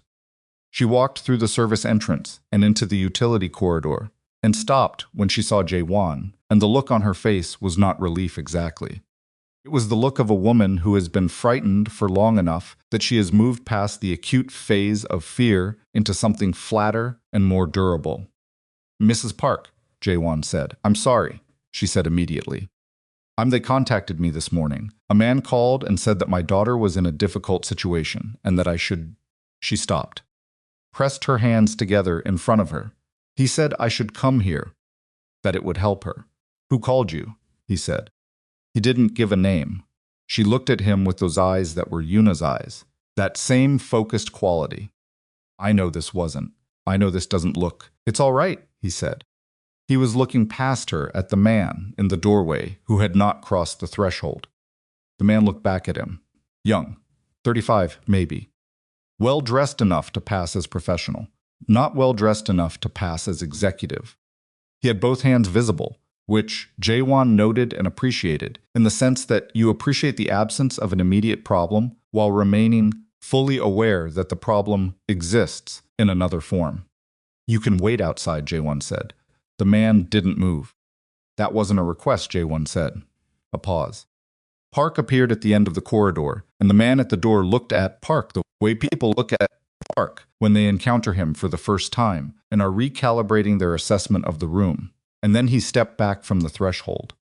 Han closed the service door. Yuna's mother was looking at Jae-won with the specific desperation of a woman who is trying to understand how much trouble she is in by reading the face of the person in front of her.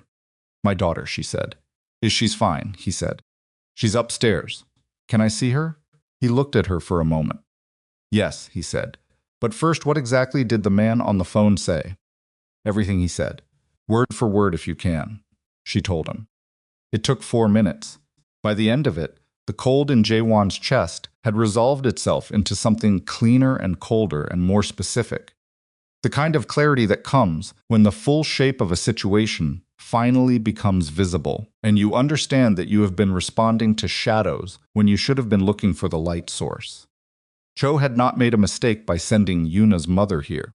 He had done it because he knew Jae-won would let her in. He had done it because he needed someone on the inside of the estate, past the gate and the security team and the locked archive, to demonstrate that the perimeter Jae-won believed he was operating inside was already compromised. He had done it because the 5 o'clock deadline was not a negotiation. It was a countdown. Jae-won turned to Park. Check the house, he said. Full sweep. Every room, every staff member, every person currently on the property. Right now. Park's expression didn't change, but his posture did. A slight forward shift. You think someone's already inside, he said. I think Cho Tae-sung is a man who thinks in layers, Jae-won said. I think the vehicles at the gate and the legal filing, and the phone call to Mrs. Park here are the outer layers. I want to know what's underneath them before 5 o'clock tells us. Park moved. Jae-won looked at Yuna's mother. Come with me, he said. Take you to your daughter. They went upstairs. He opened the door to the interior sitting room. Yuna was on her feet before he finished opening it. She had heard footsteps and had positioned herself facing the door, her weight slightly forward. The posture of someone who has been sitting in a windowless room waiting for information and is no longer willing to be caught sitting down. She saw her mother. Something crossed her face that Jae-won had not seen there before. Something too fast and too raw to name cleanly. And then she crossed the room, and her mother came through the door, and they held each other without speaking in the specific silence of two people for whom words would currently be entirely beside the point. He stood in the doorway for a moment. Then he stepped back and pulled the door almost closed and stood in the hallway outside it and listened to them breathe and said nothing and let that moment be what it was. Phone buzzed. Park's number. Study, Park said. One word, the way Park used words when he needed them to land without ambient noise. He was downstairs in 40 seconds. Park was standing in the study with his phone in his hand and an expression that Jae-won had seen exactly once before, during a situation 3 years ago that had also ended badly. We found something in the archive room, Parks said. Jae-won looked at him. During the inventory this morning, Park said before you told us to stop. One of my men found a device, small, attached to the underside of the archive shelving unit nearest the entrance. A device, Jae-won said. A listening device, Park said. Transmitting. The room was very quiet. How long, Jae-won said.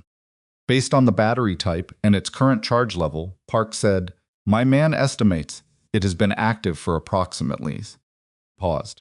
And Jae-won understood, before Park finished the sentence, what the number was going to be, because the number was going to be the number that made everything else make sense.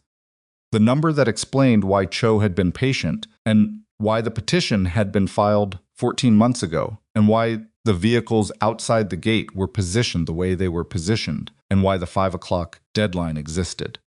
Approximately 14 months, Park said. 14 months. Since before the wedding.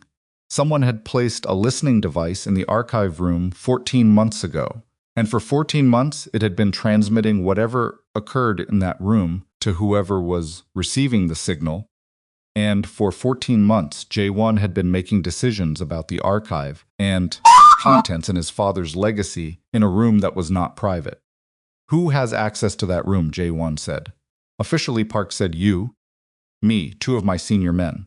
And he stopped. Say it. And for the first 3 months after your father's death, Park said, Madam Choi, who supervised the initial inventory before you closed access. Jae-won's mother had been in the archive room in the first months after his father died, during the same period that the agreements with Cho were made, during the same period that whoever placed the device had placed it. He sat down. He did not fall into the chair. He sat down deliberately, in the way of a man who has decided that he is going to remain physically controlled, even though everything else in the landscape is moving. She put it there, he said. I don't know that, Park said carefully. No, Jae-won said, but someone did, and the list of people who were in that room 14 months ago is very short. He looked at his hands on the desk. She didn't just keep the financial records as a door. She put a device in the archive. She gave Cho access to everything my father stored down there. He stopped. She's been working with him for over a year, Park said. The word sat in the study. The slap, Jae-won said. Park waited. The slap in the kitchen, Jae-won said, very slowly, working it out as he spoke. Yuna dropped a plate. My mother escalated. I came home early. Confrontation happened. My mother left. She called Cho's network in the car. He looked up at Park. I assumed that was impulse. I assumed she was panicked. And reached out to someone she had a connection with because she'd just been thrown out of the house. And now, Park said. And now I'm asking whether I came home early, Jae-won said, or whether someone made sure I came home early. The silence in the study was absolute. The summit meeting was canceled, Jae-won said. The last minute. No explanation. The rival faction pulled out. He looked at Park, who pulled out. Park was very still. I'll find out, he said. Find out fast. Jae-won stood up. Because if the cancellation was arranged, if I was sent home substantially on purpose, then the confrontation in the kitchen wasn't my mother losing her temper. He walked to the window. It was a mechanism to get me to throw her out. So she had a reason to call Cho. So Cho had a reason to move his people to my perimeter. So the timeline could accelerate. He pressed his hand flat against the wall beside the window. Everything that happened in the last 48 hours, Yuna, slap, the filing, the USB drive, Yuna's mother at the door, all of it was staged to produce this. What is this? Park said. Jae-won turned around. They want me out of the estate, he said. Not Cho, not my mother. Both of them, working in the same direction. The legal claim gets me tied up in court. The surveillance gives Cho what he needs from the archive without needing physical access. The vehicles at the perimeter keep me focused on defense. And at 5 o'clock, when no proposal from Baek Ji-hae materializes that satisfies him. His phone rang. He looked at the screen. Baek Ji-hae. He answered. The 5 o'clock deadline is no longer relevant, she said without preamble.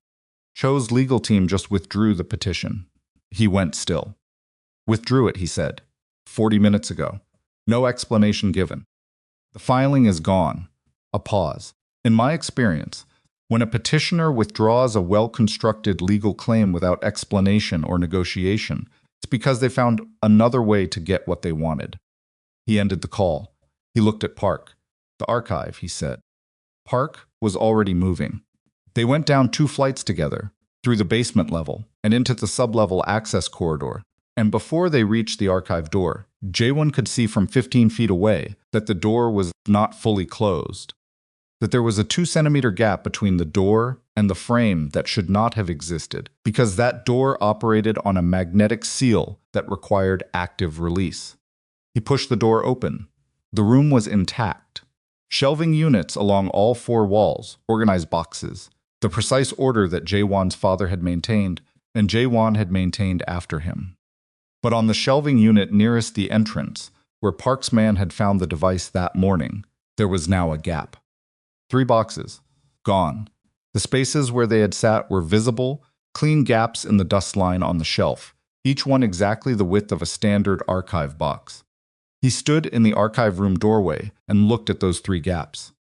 Park said nothing. Jae-won said nothing. 3 boxes. Removed while the house was occupied, while the security team was in a sweep of the upper 2 floors, while Jae-won was in the study talking to a lawyer, and while Park was coming downstairs to show him what they'd found. 3 boxes removed by someone who knew exactly where they were and exactly how long they had before the sweep reached the sub-level. Someone who was already inside the house. He turned around slowly and looked at the archive corridor and the door at its end, and thought about Yuna's mother arriving at the service entrance with a minder who had not crossed the threshold, how he had told Han to close the service door, and how he had then walked Yuna's mother upstairs. He thought about the 4 minutes she had spent in the utility corridor, telling him what the man on the phones had said. 4 minutes standing in the utility corridor, which connected to the service stairwell, which connected to the sub-level access corridor. He said, "The man at the service entrance. Where is he now?" Park's hand went to his radio. He spoke into it. Pause. Then the answer came back, and the answer was 3 words. And those 3 words were the answer that confirmed that what Jae-won had spent 48 hours believing was a family crisis and a legal dispute and a territorial negotiation was none of those things. Or rather, was all of those things in service of something so specific and so long prepared that the only appropriate response was a silence that lasted long enough to constitute its own kind of statement. The answer was, he's not here. The man from the North Road vehicle, the man who had brought Yuna's mother to the service entrance, and stood in the doorway without crossing the threshold and looked at Park and stepped back, that man had not left. He had come in another way, while Jae-won was upstairs with Yuna's mother, while the security sweep was on the upper floors, while 3 boxes were removed from a sub-level archive by someone who knew exactly where to look because he had been listening to everything that happened in that room. For 14 months, Jae-won turned to Park. "Find him," he said. His voice was completely flat. "And lock down every exit from this property. No vehicle moves, no door opens. Nothing leaves until I know what was in those 3 boxes, and where that man is, and who let him into my house." He turned and walked back toward the stairs. And in the interior sitting room on the 2nd floor, Yuna and her mother sat together on the small sofa, and Yuna's mother was talking in a low voice about the phone call she'd received that morning, and Yuna was listening with her characteristic focused stillness. And neither of them yet knew that the device that had been in the archive room for 14 months had just been collected by the same man who had brought Yuna's mother here as a distraction, and that whatever it had recorded in that room over those 14 months was now leaving the property through a route that had not yet been identified, and that the 5 o'clock deadline had never been about negotiation at all. It had been about how long it took to walk from a service entrance to a sub-level archive and back out again through a route that only someone with detailed knowledge of the estate's layout would have known to use. Jae-won hit the top of the staircase. His phone buzzed one more time. A message from a number he didn't have saved. 5 words. "Check what your father signed." He stopped on the stairs. He looked at the message for 3 seconds. Then he looked up, toward the interior sitting room at the end of the 2nd floor hallway, toward the door behind which his wife and her mother were sitting. And he understood with the complete and particular clarity of a man who has just seen the full board for the first time that the next decision he made was not a tactical decision. It was the only decision that would determine whether anything he'd been fighting to protect for the past 48 hours survived. They found the man from the North Road in the sub-basement utility passage at 4:17 in the afternoon. He hadn't made it out. The route he'd used to enter a maintenance access point that connected the service corridor to the sublevel, a point that existed in the original estate blueprints, but had been sealed during the renovation, and which someone, at some point, had unsealed without logging the work order, had brought him in cleanly.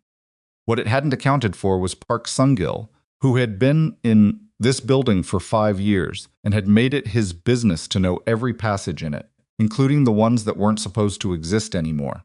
Park found him with one of the archive boxes under his arm and the other two stacked against the wall behind him. And the man had looked at Park the way people look at Park when the recalibration has finished and the conclusion is not good. And he had put the box down without being asked. Jae-won arrived 2 minutes later. This man was sitting on the floor of the utility passage with his back against the wall and his wrists zip-tied in front of him because Park was efficient and prepared and never went into a sublevel without the basics. He was younger, up close than he'd looked on the camera. Mid-30s, as Jae-won had estimated, with the specific physical quality of someone who's fit professionally rather than personally, the fitness of a tool rather than a person. He looked at Jae-won and said nothing. The device, Jae-won said to Park. Park held it up, small matte black the size of a thumb. Something you could buy through certain channels if you knew the right people or receive from an organization that had the right suppliers. Jae-won looked at it for a moment. Then he looked at the man on the floor. How long have you worked for Cho?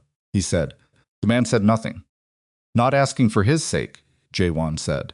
Asking so I know how much you know. Still nothing. Jae-won crouched down in front of him. Not aggressively, just to be at eye level, to reduce the distance to the point where looking away became an active choice rather than a passive one. Here's what I know, he said, quietly, in the way that quiet carries more weight than volume in a confined space. You came in through the maintenance access, which means someone gave you the blueprints, which means someone who had the original renovation documents gave Cho's organization the floor plan of this property. He paused. That's a very short list of people. The man on the floor kept his eyes forward. You don't have to talk, Jae-won said. I'm not going to hurt you.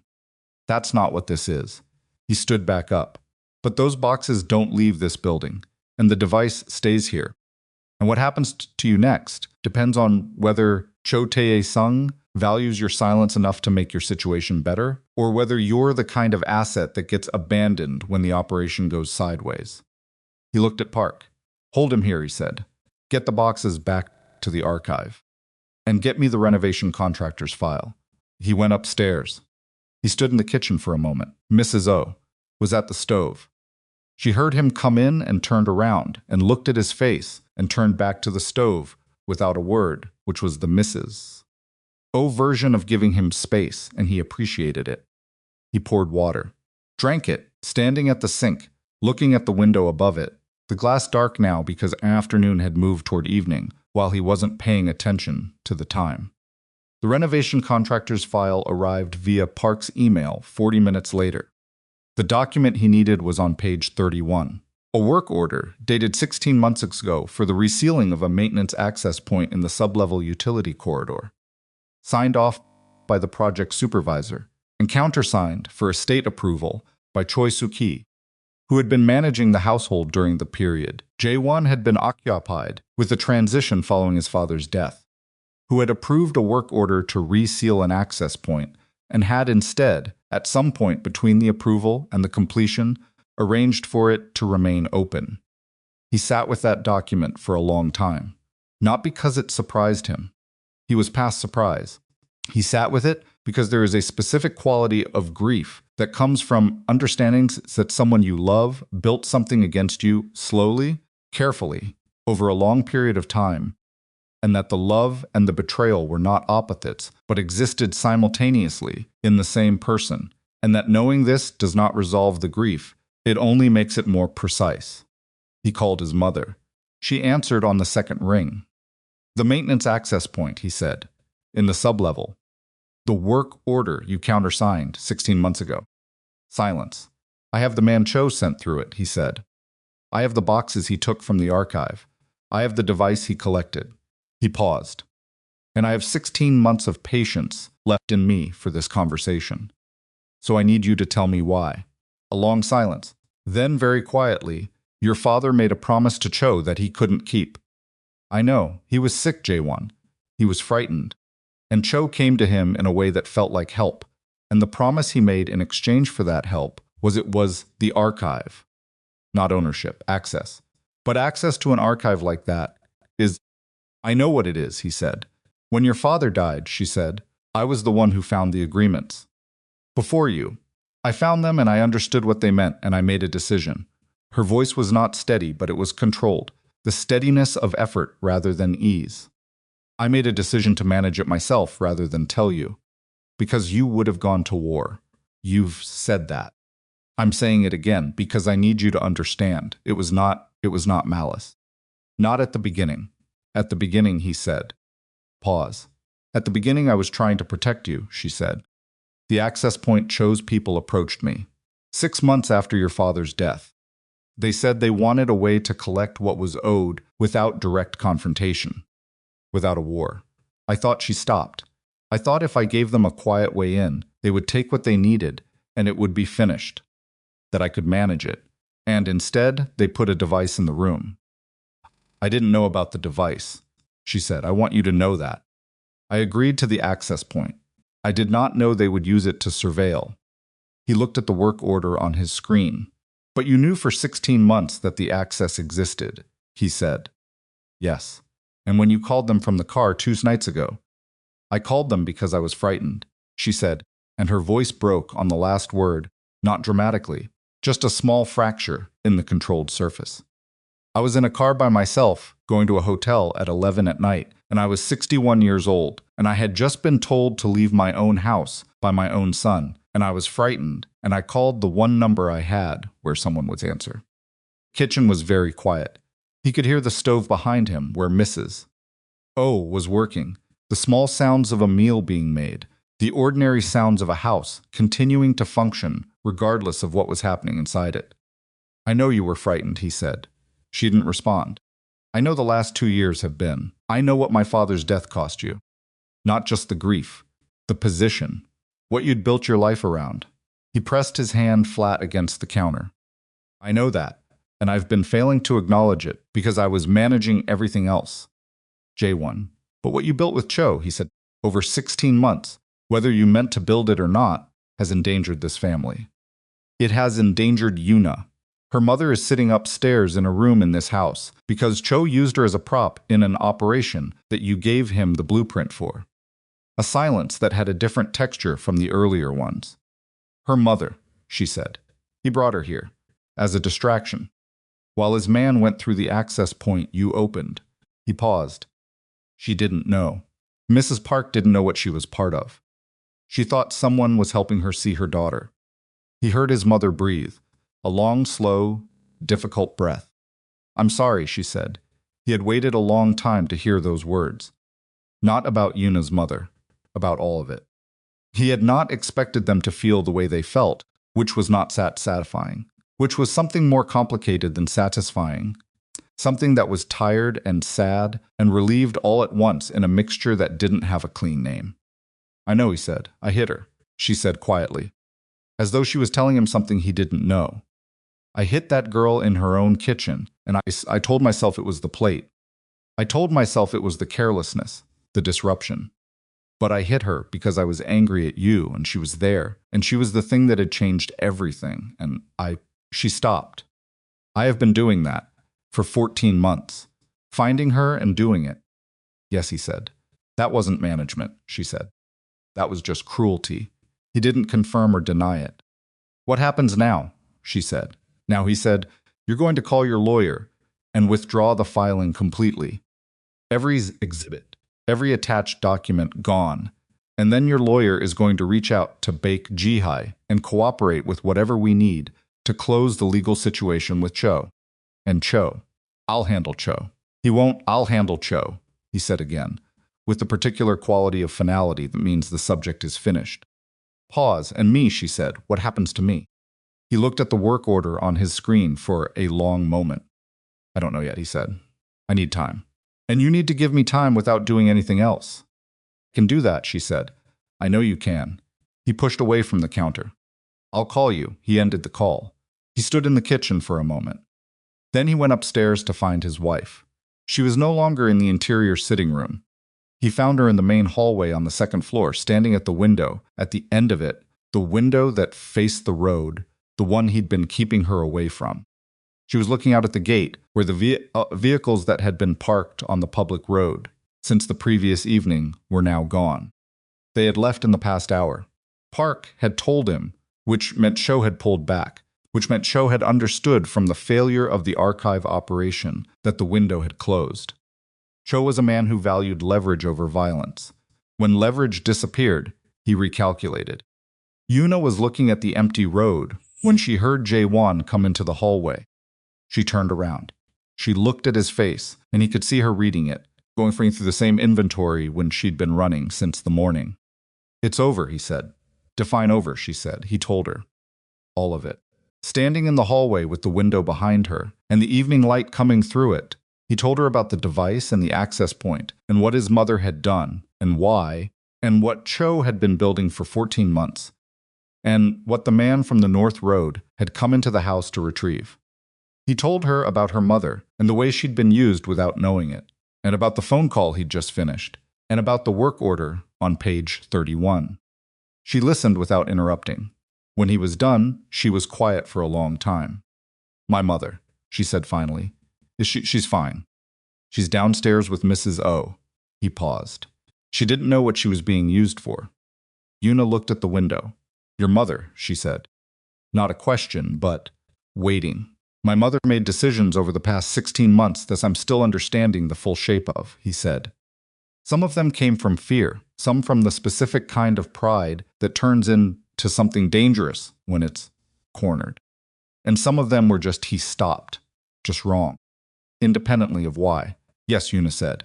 She said she was sorry, he said. About what she did to you. Yuna looked at him. Do you believe her? She said. He thought about it honestly. I believe she means it right now, he said. I believe the remorse is real in this moment, whether that remorse becomes anything durable. He paused. I don't know yet. I can't promise you who she'll be 6 months from now. I can only tell you what she said tonight. Yuna absorbed that. That's the most honest thing you've said about her since I met you, she said. He looked at her. She wasn't saying it with accusation. She was saying it the way she said things, when she was placing them precisely, making sure they landed in the right location. I know, he said. She turned back to the window briefly, then back to him.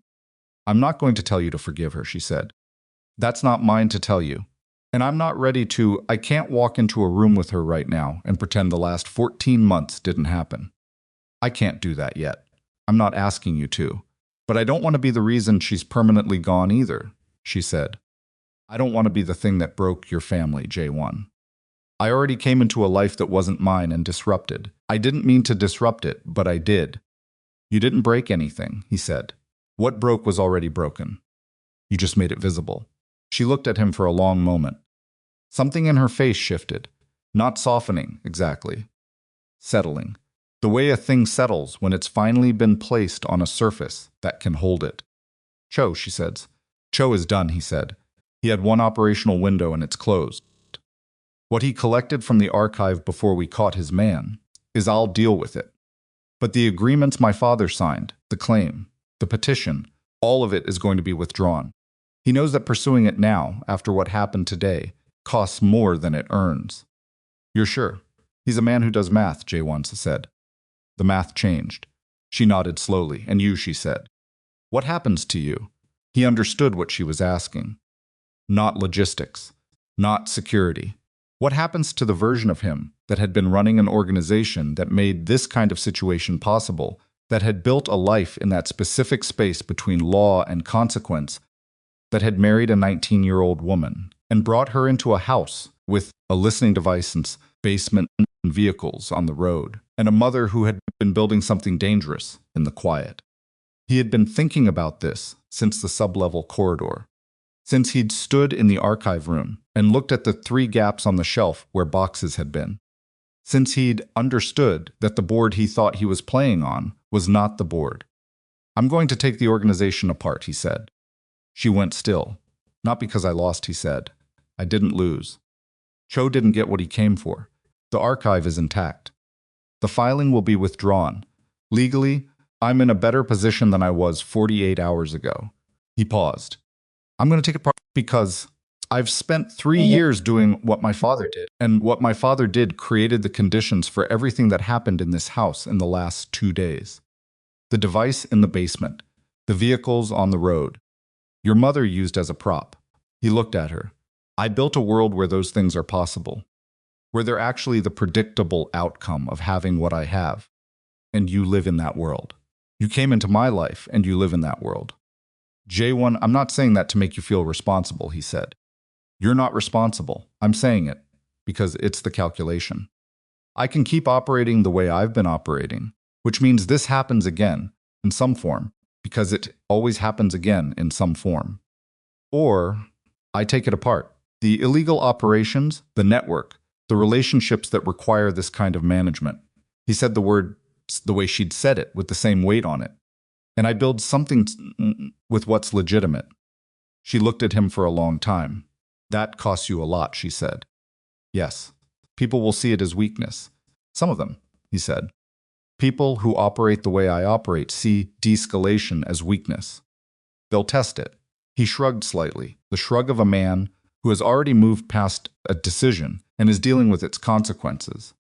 "Let them test it, and if they do more than test it, then I deal with it from a different position," he said, "which will be harder in some ways and cleaner in others." He looked at the window. "I'm tired of the kind of strength that requires a listening device in my own basement." She was quiet for a moment. Then she crossed the hallway, and she stood in front of him, and she put both her hands against his chest, not embracing him. Just contact. The specific placement of a person who needs to feel that another person is actually present and not just talking. And she looked up at him. "Your father signed those agreements when he was sick and alone and frightened," she said. "I know, you're not him. I know. I mean that in the specific way," she said. "Not as comfort. He made the choices he made because he was alone with them. She pressed her hands slightly. "You're not alone with them." He looked at her. He put his hands over hers. "I know," he said. They stood in the hallway for a moment, the two of them, in the evening light, with the empty road visible through the window behind her, the gate closed, the house quiet in a way that was finally, actually, genuinely quiet rather than the held breath quiet of the last 2 days. Downstairs, Mrs. O was finishing the meal she'd been making for hours, and Yuna's mother was sitting at the kitchen island, with a cup of tea and the particular stillness of a woman who has been through something disorienting and is waiting to understand where she has landed. Han came through the kitchen, nodded at her, moved on about his work. Mrs. O set a bowl in front of her without commentary, the same way she'd set bowls in front of Jae-won and Yuna the previous night. Yuna's mother looked at the bowl. She picked up the spoon. She ate. Park's full report was on Jae-won's desk by 9 that evening. 41 pages. The device, its transmission range, what it had likely captured, what Cho's organization had probably derived from 14 months of archive room audio. The renovation work order with its chain of approvals. The man from the North Road, whose name was Shin, and who had, once it became clear that Cho was withdrawing, become substantially more willing to answer questions in exchange for a situation that didn't involve a formal criminal complaint. The filing withdrawals, both his mother's and the petition, processed by late afternoon. Jae-won read all 41 pages. He sat at his desk until after midnight. Then he closed the report and opened a separate document and began writing a list. Not of threats or action items or contingency plans. A list of the legitimate operations, the real estate holdings, the logistics contracts, the property management companies that formed the actual foundation of what the Sung name meant in this city, the parts his father had built before the other parts had grown up around them like vines. He wrote for an hour. The list was longer than he expected. He had known, abstractly, that the legitimate side was substantial. He had not sat with it directly in 3 years, had let it operate under capable managers while he occupied himself with the other world. Looking at it now, itemized and direct, he could see the shape of something that did not require the other world to remain viable. Something that could stand on its own. Something that, under different management and different priorities, could become the only thing. He saved the document. He turned off the desk lamp. He sat in the dark for a moment, in the quiet of the house, and listened to it. No cars on the road. No cameras, no perimeter movement, nothing from Park's men beyond the ordinary nighttime check-ins. Just the house, settling as old houses settle, the particular language of beams and walls, adjusting to temperature change, speaking the way structures speak when the people inside them have finally gone still. He was not the same man who had walked into a kitchen 48 hours ago and seen a handprint on his wife's face. Could not have told you precisely who he was instead, not yet, not in language. That kind of knowing takes longer than 2 days. It settles the way houses settle, slowly, over time, in the dark. But he knew what he was going to build. He knew what he was going to dismantle. And he knew, sitting in the dark of a study, in a house that was finally quiet, that the version of strength he had spent 3 years performing the strength that required listening devices and legal leverage and 4 vehicles on a public road to remind you of its existence was not the version that had mattered most in the past 2 days. What had mattered was simpler and less impressive and more durable than any of that. He had come home early. He had walked into a kitchen. He had looked at his wife's face and asked one question. That was all it had taken to start this, and that, in the end, was all it had taken to end it. He went upstairs. Yuna was asleep on her side, the bruise on her cheek visible in the low light, already beginning its long, slow fade toward healed. Her mother was in the guest room at the end of the hall, which Mrs. O had quietly prepared at some point during the evening without being asked, because Mrs. O understood what households needed before the households understood it themselves. He stood in the bedroom doorway for a moment. Then he came in and closed the door behind him and lay down on his side of the bed and looked at the ceiling in the dark. Yuna shifted. "You should sleep," she said without opening her eyes. Her voice was thick with it, already most of the way back down. "I know," he said. "Are you going to?" "In a minute." She made a sound that was not quite a word. He lay in the dark and listened to her breathing even out, and thought about his father in the rooms below, in the archive, in the work orders and the agreements, and the 41 pages of a report that mapped the full cost of operating the way his father had operated. He thought about what his father had built. He thought about what he was going to leave. Outside, the Seoul night was quiet, the hills dark, the road below the gate empty and clean under the streetlights, and the house on the hill breathed in the specific way of a place that has come through something and is resting. Fixed, not finished. Resting, which for now was enough.